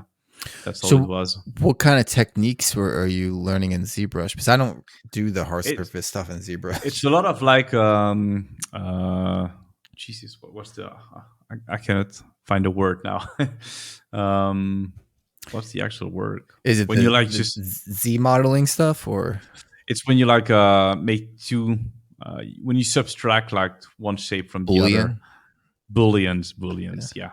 It's by doing booleans, with alphas and stuff like that, and with like base primitives that you can do some really complex hard surface stuff in ZBrush. Okay. And if you want to learn that, you can actually look at Pablo Dominguez course on Learn Squared about how to do spaceships concepts in ZBrush. That's how I actually got the technique from. Yeah. Oh, cool. Okay, that's neat. Yeah, was this a freelance? Yeah. I mean, Ben Moreau is a good friend of mine, actually. So we were like a small team, all friends. And yeah. Yeah, this is an epic shot in here. In this case, I had a pretty good layout. Like the ships, I didn't model the ships or animate them. That was something that was done by Sava, the director. And I think what I did is simply render them just to get the shadow and atmosphere pass. But then that was comped by him with the actual rendering, I think, of the ships. I think that's how it was done, or at least it's one way we can do it. But I don't really recall exactly how we did it, to be honest. Cool. And the modeling of the buildings, you did all that? Yeah. I did like a bunch of, kit bash pieces based on the concepts again. Then I scattered those around. I think I did like a desert landscape also in Gaia or World Machine even at the time, because this was a while ago already. Okay. I'm not even sure I was using Gaia at the time. And these kit bash pieces, are these just like a few pieces you had modeled individually on the side, or? It's usually always like a mix of stuff I model myself, or everything needs to be a bit bespoke. I usually model like the main shapes or everything that I want to be super specific.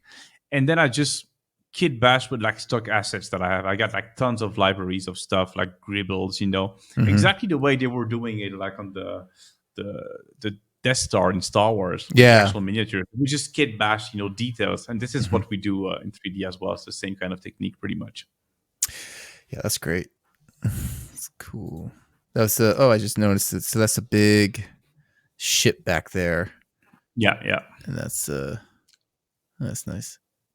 So this was a full sequence that you rendered out like multiple frames of, right? Or it was did you a DMP. send that? It was so I had the whole scene living in 3D, right?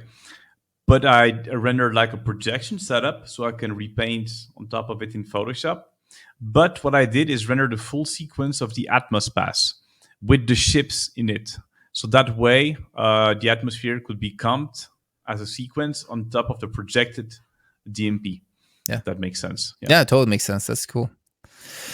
Yeah, this is why I've been always pushing everyone to be a generalist, essentially, if you're a matte painter. 2D is just, it'll take you but so far. Because now, why not?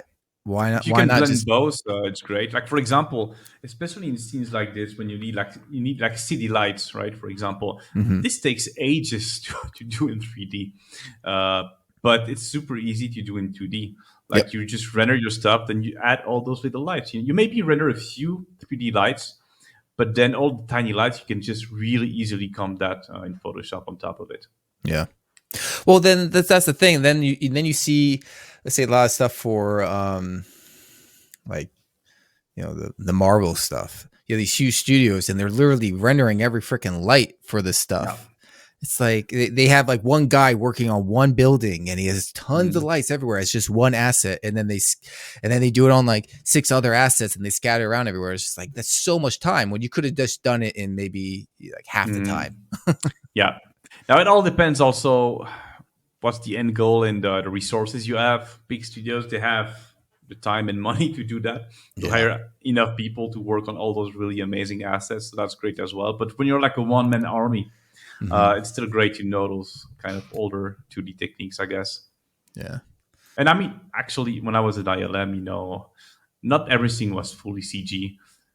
We were still using like every tool in the box pretty much, Yeah. With a lot of projections. Yeah. I heard recently that that they're not doing DMP so much anymore. No, I mean, already when I was there, that was actually a while ago. It's actually called the Generalist department. Yeah. They used to have a Digimate department, but now it's Generalist. And the idea of a Generalist department is guys that can do it all pretty much, from scratch to final comp pretty much, or almost final comp. Yeah. So it's pretty much anything that doesn't fall into the animation effects or other departments pretty much. So it's all the environment shots, but that can also extend to doing crowds sometimes, doing just compositing work, and DMP as well. But then the way I guess the way we do DMP now for pure VFX work on feature films in those big studios, what's DMP is more blending photos together in Nuke. That's pretty much it. But yeah, I don't recall using Photoshop that much, to be honest. It was more about doing stuff in Nuke, and you can do a lot of stuff in Nuke. Nuke is also much better when you work with 32-bit EXRs. Yeah. Photoshop, you're very limited with what you can do. But yeah. Yeah, I mean, I know everyone's trying to push the whole 32-bit painting and all that stuff, and it's just if you work in log, like you still get that range. And if you shoot for the right exposure colors, you should be fine as long as you don't have to completely, change the exposure and colors of your image. You should have enough range. Yeah. Well, the way I do it is that I start from like an ACIS CG render in 3D or other format if it's from a live action play. Then I convert that to ACIS CC so I can work in ACIS CC 16-bit in Photoshop. That's usually how I work, or another log format in Photoshop. If you check over here, there's a new map painting tool called DMP Exporter. It's a Photoshop plugin that will export out all your layers with one click and simplify your color workflow a lot, which will be a huge lifesaver for map painters everywhere. That will save you a lot of time. So go over there and check it out. Here's a little sample of it, and keep an eye over there as it continues to grow. Let's get back to it. And it has a range. Like I did a test for with lighters where they wanted me to do a 360 sky to get the reflections in the ocean, and I was like, "Fucking, I can't paint in 32-bit." Like, so I did it with log, and I gave it back to them. I was like, "All right, do you notice any difference?" Like, "No, this works fine." Like, okay, like, yeah, I didn't have to literally kill myself trying to do it in 32-bit. Yeah, I actually almost never do 360s. Oh, that's all I have to do now with my skyboxes. They're all full world 360s. I mean, it usually starts like that. Okay, we're going to do a 360 that we're going to use for every shot. But you end up never being able to use it for every shot. Every shot needs like specific tweaking. So I end up doing like a separate thing for every shot. Yeah. See, I work in games now, and like they're just running around everywhere. So you have to have everything covered. Of course. Yeah. Of course. Yeah, so the volume, the fog that you're using, was this Redshift first off?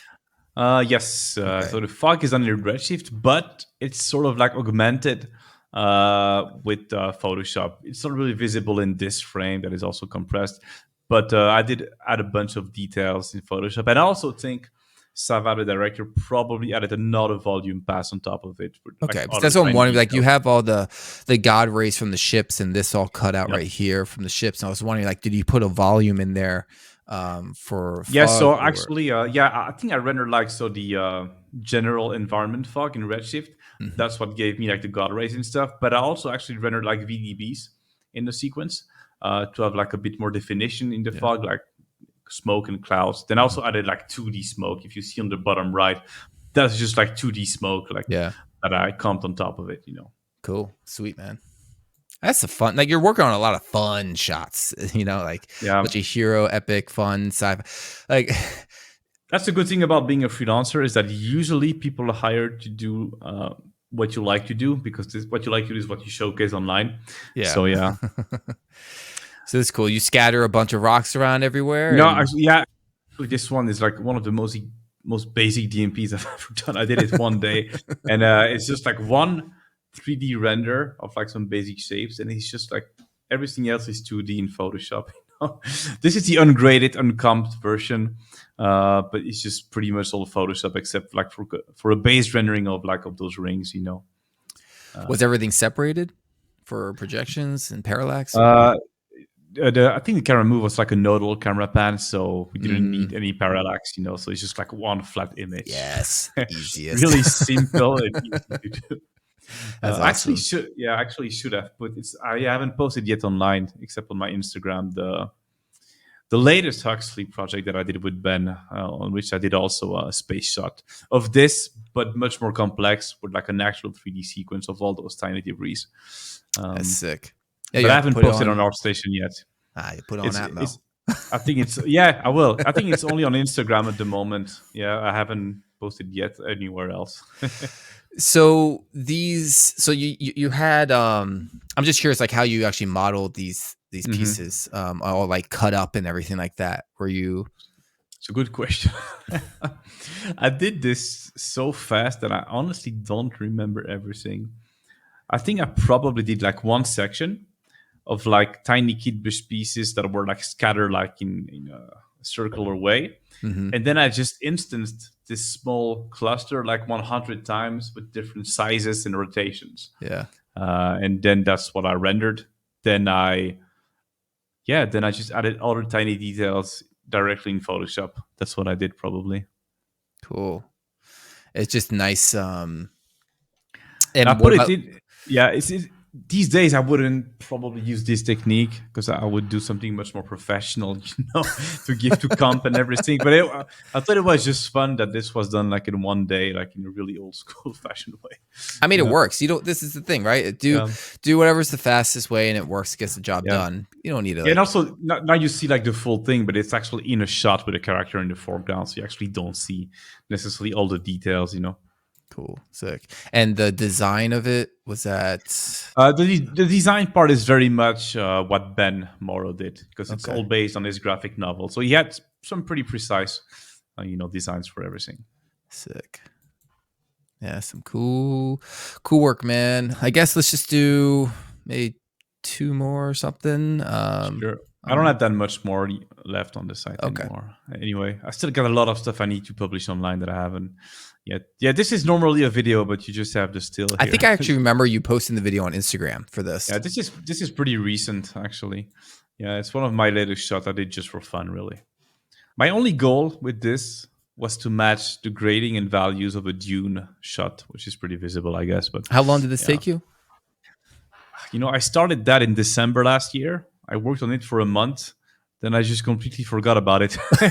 And then I think I worked one more week on it, like before posting it. Like, yeah. Sick. It's funny. Whenever I do personal work, I'm so not organized. I usually start with an ID and ends up being something completely different. Like, it's funny. At the moment, I'm working on something, and the folder is called like Harry Potter fan art. And it absolutely has nothing to do with Harry Potter. It's just that it was my initial ID, that's all. So it always becomes something else, Yeah. Yeah. Do you ever have issues with estimating your time? Like you tell them, they're like, yeah, I can get this done 2 weeks, and you're like, fuck, and you're pulling up all nighters. It is still difficult for sure, but I get better at it. It's something I get definitely much better at it. I'm bad at it when it comes to my own personal work because usually I don't put deadlines on myself. I just want to push the thing to the max. But for client work, I get better at it for sure. Yeah, I'm starting to get a sense of how long things take. But that being said, you never know how much feedback you're gonna get. Like I remember recently, I was given like a brief for a DMP, which I gave an estimation for, but it ended up being like a fully CG shot because there was no way I could use projection for DMP for that. It had to be fully CG, so it was a completely different beast. Yeah, got to make sure the brief is right. Yeah. So this is all like Gaia stuff back I think this is why I did it, because I wanted to get more into Gaia. So it's like one terrain done in Gaia, and then it's rendered at 8K for the definition out of Gaia. And then the textures, it's just like a whole bunch of stuff that I did in the Quixel mixer that I then procedurally mixed together directly in Maya Redshift. And that is combined with stuff that I model myself or stuff that I use from Kit Bash assets, pretty much. Cool. You say Gaia, and I kept on saying Gaia, and I got raked over the coals for pronouncing it wrong in the interview I had with Dax. And I still say it just comes out as Gaia. I see it thinking Gaia, but it's Gaia. So sorry, listeners. Cool. So then you just cut this out with like a Boolean and shove things in there, and Gaia. I did that. The actual creator. Oh, in Gaia. Okay. Gaia. Yeah. Okay. Cool. All right. Yeah, that was a fun shot to do. I just wanted to. I had a solid reference. I had a shot from the movie Dune, and I wanted to look exactly like that when it comes to the grading and values. So that Mm. it always helps if you have like a solid reference, because as I said at the very beginning, like when you do CG, you have so many options in the toolbox. It can go anywhere. So as opposed to photos where you have, or a plate where you have rules to play with, like you need to stay within the values and lighting. So I think it's important to have like a solid reference to give yourself a set of rules to play with and not to deviate too much from. Yeah, that's good advice. Always sticking to those rules. Yes. Yeah, Yeah, so this is this other is like animation stuff that I did for Love, Death, and Robots, season 2 and 3, I believe. This one was just, I mean, yeah, it's just the backgrounds that I did. I didn't do like the main barn, okay. which The is barn is really really awesome. nice. Like, It's tricky. That's why at some point I really wanted to make sure everybody on our station understood that I just did the background, guys. But I feel like I had a lot of likes for the barn, which totally makes sense. It's really looking awesome. It's all it's nice. stylized and stuff. Yeah, and like the Yeah, yeah, textures and the light breakup yeah, on yeah. it's sick. That's the great guys from Axis who did that. It's Cool. really nice work. So Yeah, with the yeah, yeah. background, were you what's the deal I with the did background? basically like a 360 setup that you can see in different lightings and angles during the whole show. But I only have like a few screenshots. But yeah, the idea was to do like a complete 360 background of like hills and slightly stylized skies, like at different times of the day. And they So were 3D hills or yeah, there was like some 3D. Then the further you go to the background, the more it is 2D. That's usually how I work. For everything around the horizon line, I like to use 2D because it's really hard to get that, yeah. insanely detailed horizon line with all the tiny specks, whatever it is. Yeah. So I like to use like a nice natural transition. Yeah. And how do you get the farm look of the I think, not just the rolling hills, but I'm talking about like the vegetation, the yeah, line. so I think I actually did like an 8K texture in Quixel Mixer using actual photos of fields. And then from those photos, I extracted like displacement maps Mm, and normal maps to get like, the displacement of okay. that. And then on top of that, I also scattered actual grass and trees on those lines. And then it's a mix of all that pretty much. See, that's a nice little hack that you did. Whereas Yeah. someone will probably mask out lines that go all the way across, Hmm. and they will just scatter vegetation that goes into those patterns. But I Yeah. feel when you're using actual photos, you probably get more realistic results. Yes, exactly. It might not be, if you look super close to it, it might not look as realistic because you will see like, the artifacts of the photos, you will see some actual geometry. But from a distance, it almost always looks more realistic when you use So, actual photos. did you keep the photo texture in there, or did you remove it Yeah. and So just what I get the did is, lighting? yeah, I did like first the big texture in Photoshop, combining different photos. Then I extracted normal and displacement. Then I went into Quixel Mixer and I used the displacement in normal. But on top of that, I actually comped actual mega scans of grass and stuff like that to get actual correct, spec roughness maps. And for the normal and displacement, I mixed that with the one I had, and then that's pretty much it. Then I exported like one material, 8K material, out of Quixel Mixer, so that I retained the original photo texture, but combined with megascans, pretty much. Okay, so you had the original albedo Yeah, the albedo or is made of the, diffuse. the one I did in Photoshop, slightly mixed with the megascans one. It's a bit of everything. Cool. Nice. This is cool. Your epic. Is there a difference I between wish, this and that? yeah, this is from season 2. No, yeah, this is 3 shots, yeah, three screen caps from the same shot. I wish I had a better resolution. It's pretty low res, but it was initially really high res though. So I bet. yeah, yeah. This was a fun one that I did for Blur, sort of as like a last minute shot. It took me just like a couple of days, I think, but it worked nicely. I was pretty happy with it. So I just brute forced everything, just scattered some buildings with tons of vegetation on top of it, or with paint. Thankfully, it was like a nodal camera pan, so no need for any parallax Mhm. whatsoever. It can Yeah. just be like one big flat image, and that was about it. And the buildings were already modeled in like a pack that you have. I think I used different packs, Yeah. probably some stuff from KitBath 3D, then some stuff I had used for another shot of the same show I had done.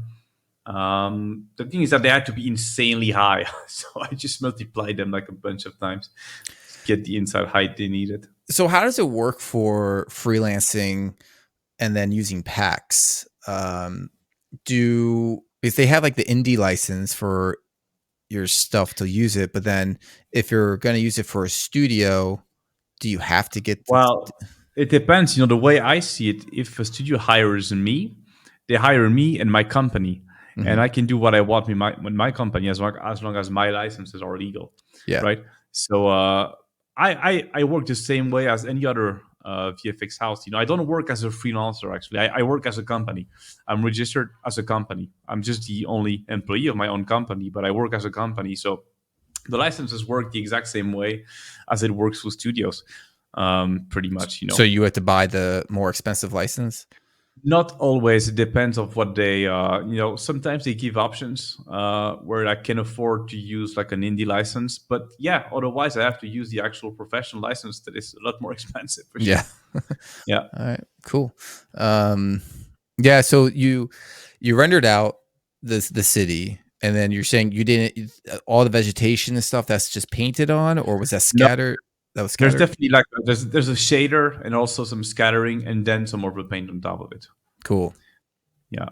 I had to do this really quickly, so that was the only way of doing it. Like, well, nice. It makes sense. I don't see why do everything else and you can still make it like this. It's a notable shot. Yeah. You don't have any. Yeah, I'm not gonna spend like 1 month, doing like an amazing texturing and scattering of everything. Yeah. And it's only one shot. It's not like it's being shown multiple times, I don't think, or being used multiple times. Or it's the only shot. So yeah. Cool. So was this? Did you use one giant painting and used it in 3 different shots, or was this like a separate shot? This is one shot. It's like 3 screen caps for the same shot. It's just the camera tilting up pretty much. Like it's 3 screen caps for the same shot. Okay, cool. So it's one giant painting, one tall painting, pretty much. Cool. All right. And how'd you figure out how big the resolution had to be and how tall it had to be? Yeah. So the way it works is that I'm always given a camera and a layout most of the time. Sometimes with clients, they don't even have a camera. I have to figure out myself. But whenever you work with Blur or the like professional studios, they have a layout, a previs. So they give me a camera and a Maya scene or just a camera. And based on that, I figure out what coverage I need. And that's how I know how much resolution I need pretty much, So do you basically do like a test render and then see how it holds up? And then you have to usually always it figure out. Yeah, I always figure out the coverage first with just like a checkerboard in Nuke or something like that. And once I have enough coverage in my projection cam, I just render the projection cam and paint over. Twice to final resolution, and that's about it. So it was just one single render? It wasn't a stitched render? No, and I mean, it could have been if it had been like a much more bigger camera move, because sometimes it's just unmanageable to do like one single image. If it has to be 20K, it's impossible. But in this case, nodal camera pan, I could get away with doing like maybe an 8K tall image, something like that. I think it was. I don't really remember, but yeah. Cool. It wasn't crazy, so it was possible. Yeah. And it was. But yes, sometimes you have to pass different projections. That's so was it 8K height and then like it was less width, or was it still 8K width and 8K height? Well, I mean, there are 2 ways you can do it. Like if you have like your let's say your aspect ratio is like full HD 1920 1080 you figure out your projection cam focal length and then you just render the correct aspect ratio but as a bigger canva. But in some cases that can give you indeed crazy resolutions if you need something that is more vertical than wide. In that case, you can also change the aspect ratio of the DMP and then just replace it correctly into the final shot. I think this is what I did for this one. Probably, I honestly don't remember. It was easy anyway because it was like a still frame. So yeah, because a lot of times, like when you mess with the focal length, it starts distorting it so much, and you're just like, do I want to paint on that? Yeah, I mean, that's all about figuring out the correct workflow. Yeah. When you have too much distortion, that's when you need to put like a second projection cam and start to do patches. Yeah. Let's do, I guess, one more, and we can call it a day. Your Indiana Jones fan art. Yeah, as I said, I just like diving into those old films and giving them my own little twist, just for fun. It's not a professional work by any means, but yeah, I just wanted to do like a Raiders inspired thing. That's cool. It's always fun doing ancient architecture, Yeah. ruins stuff. Sculpting that stuff is always fun too. Yeah. But what's funny is that I actually didn't sculpt anything in this. Now I would probably do it, but I wanted to see how far I can get away with like basic geometry and just displacement maps. So this is all what it is. Yeah. Wow. Okay. Interesting. And where'd you get the displacement maps? It's all Megascans and stuff I've done with Megascans and Quixel Mixer. So I would model, stuff, but then all like the small breakups in the rock, this all comes from displacement maps. And even just like the stuff over here, the columns? Yeah, I would model the basic shapes, and then all the rest would be displacement, yeah. Okay, so you're saying the basic shape, was it just a cylinder? Or were you actually... No, it was probably more complex than a cylinder. Once again, I don't really remember, but it was probably slightly more complex than a cylinder. Okay. But not that much more complex, because if I remember, Megascans, I had some pretty cool assets for that, textures that I was able to use for that, I think. Cool. All right, yeah, it's nice. It's tons of detail in it from the... Yeah, there's a lot of photo details as well, like the branches and leaves and stuff like that. There's some vegetation in 3D as well, but a lot of it is also from photos. So, like, for instance, you have the cavity kind of texture going on in here, where you have the green on like the parts that are going in, like cut out and stuff like that. Is that through your procedural texturing, or is that from Megascans, or is that painted? It's a good question. Right now, what I would say is like all the ivy that you see that is more like at the front, the upper part of the buildings, the ivy, that's 3D. But then all the ground, the leaves on the ground and the branches, or on the walls, this is like more 2D, I believe. And also all the background trees. Well, I'm talking about like on the wall here in the column over here. That's probably just the textures, yeah. Yeah. Cool. It's nice. That's what gives it that good fidelity. Textures and also overpainting with photos, it's always both. Yeah. Sweet, man. Let's go to the other image in here. This is one of those cases where I actually started from a photo, and then I sticked to the lighting and values of that photo. So then I was able to comp some elements of that photo in the image afterwards. It was like a photo of a forest, I believe. And I was able to use then, some elements of that in the actual image afterwards. This was a force. Not this one, but the previous image, it was an actual photo from a photo pack. Oh, okay. Yeah. And then I basically used the photo as a backplate. I just replaced everything because it was just a forest. And but then that allowed me basically to comp back on top some of the greenery, like you see the leaves on the ground or the branches. Those are all from the original photo. Oh, okay. That's cool. So it's it gives it that consistency as well. Yeah, as I said, it gives you like a set of rules to play with, and that you do not deviate from. Yeah.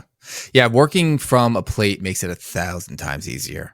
For sure. Yeah, exactly. Just straight up 3D. Yeah, whenever I'm given like a concept to turn into DMP, I take the concept, but I first try to look for a photo that has the lighting and values I need that also matches the concept. I don't go from concept to DMP most of the time. Most of the time, I need that extra step, that gives me, as I said, those rules to play with. Yeah. And you did the same thing on this? I believe it's the same scene, just a different camera, Oh, okay. Cool. Yeah. Yeah, so the vines that you have in here. I think there's some of them are 3D, others are just photo. Was there a tool that you used for the vines? Like a plugin? I think at that time I would have probably used this extremely old software called IVGen. I think it's simply called like that. Mm-hmm. It's a really old piece of software. So, I mean, you can do stuff better than that, I think, in Speed 3 now. But I think back in the day, I used IVGen, yeah. There's, I guess for listeners to know some, techniques with procedural shading. Like there are, at least in Arnold, you can use the normals and faces for like RGB for like if it's facing up or facing down, and then combine it with like AO or ambient occlusion and create these little alphas that you can give it some shaders to break up and stuff like that. Is that, I'm assuming, techniques that you were using as well? Yeah, I mean, for this case, I mean, it's pretty simple in this case, really. Yeah. There is some, I mean, this is all displacement. You see what we're just pointing out in the background. This nothing is modeled. This is just like a plane, and all the rest is just displacement. Wow. Okay. Shit. Yeah. If you look at the actual scene, it's really low res, except for like the main element in the center of the scene that actually sculpted in ZBrush. All the rest is really low poly, actually. So then how were you composing everything and knew what, like you just had it running in the back or rendering and moving things around? Because I guess Redshift is so fast. Yeah, I mean, most of the time I can use the IPR render, so the progressive render, to block out my scene pretty much, especially now with the new denoisers, that got so much better.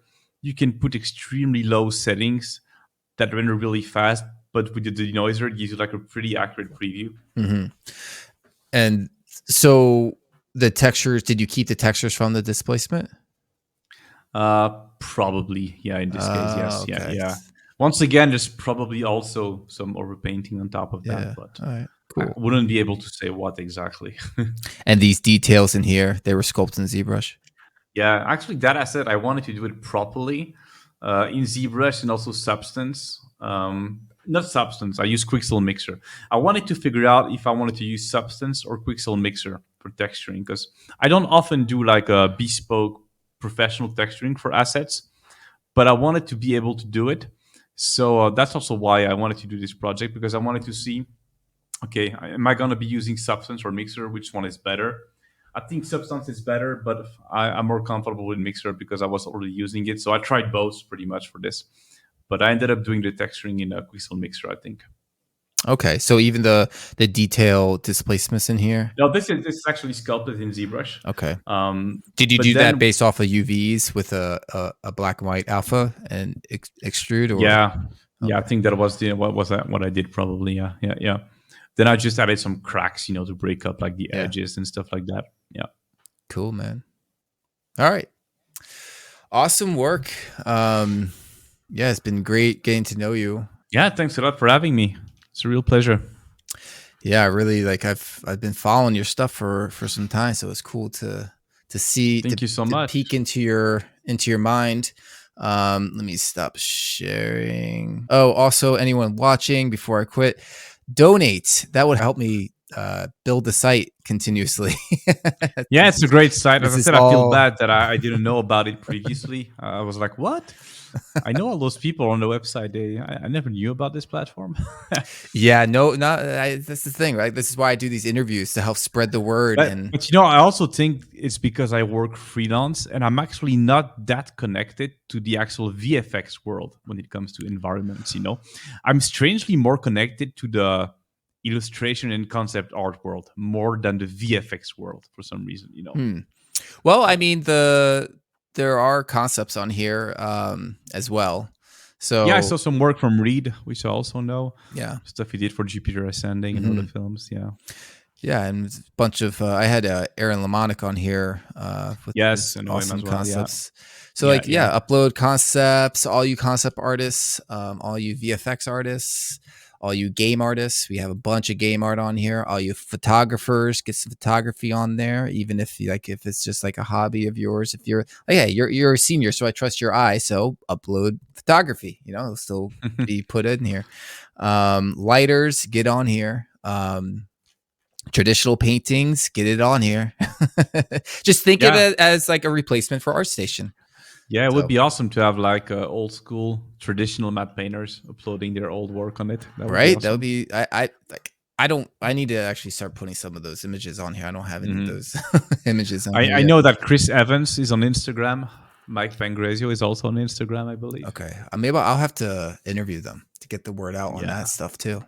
Yeah, because it's awesome that they're still around, man. Yeah, you think in your mind that they're dead. No, they're still around in there. Yeah. And they're mostly also actually work for most of them, I believe, as supervisors or. Oh, sick. Okay. Yeah, I'll have to. Maybe you can hook I me think up Mike. with one. I think Mike Pangresio. I mean, I don't know him personally, but I believe he works or he used to work at Weta as a supervisor for a very long time. I think. Sick. Yeah. Okay. So I'll have to look into that.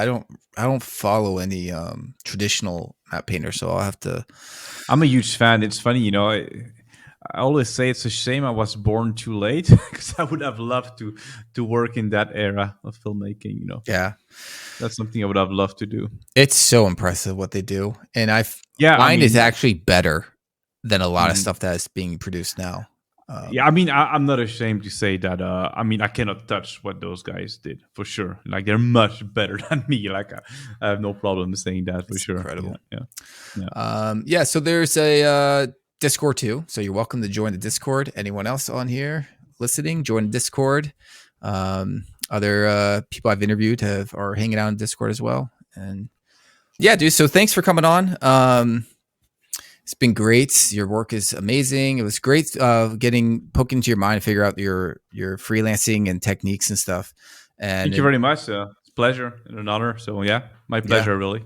And definitely it would be cool to have you on, and you and Daniel to like combine brains and knowledge on like how you're doing your freelancing stuff and how you're getting your workstations working as well. Like he has to get a generator, but he had to deal with a bunch of hurricanes apparently. So he's had to figure out how to get all that stuff working. And yeah, you doing a one-man machine. I have another buddy who is about to launch a studio, and then the industry just went to shit. So, yeah. I mean that's something we'll have to talk about as well. The past couple of years have definitely been a bit weird for everybody, I guess. But it's what it is, Yeah, definitely. That's yeah. Fortunately, I've been able to survive. This whole time. Too. I mean, I think now I'm old enough to have seen this already previously, even before I was into VFX. It's nothing new. It's a recession. Then things will start again a bit differently. Then we'll have another recession in 10 years. It's always like that. Things always evolve, change, and you just have to be ready to change with it a little bit. That's the key thing. Not to get too attached to how things are for a certain amount of time, because they will change. So yeah, just have to keep up with it. Yeah. All right, dude. Well, share on your social media. Everyone else out there listening to this, thanks for listening, and share it everywhere. Are there any places they could follow you or reach out to you, other than obviously follow him on ATMO, everyone?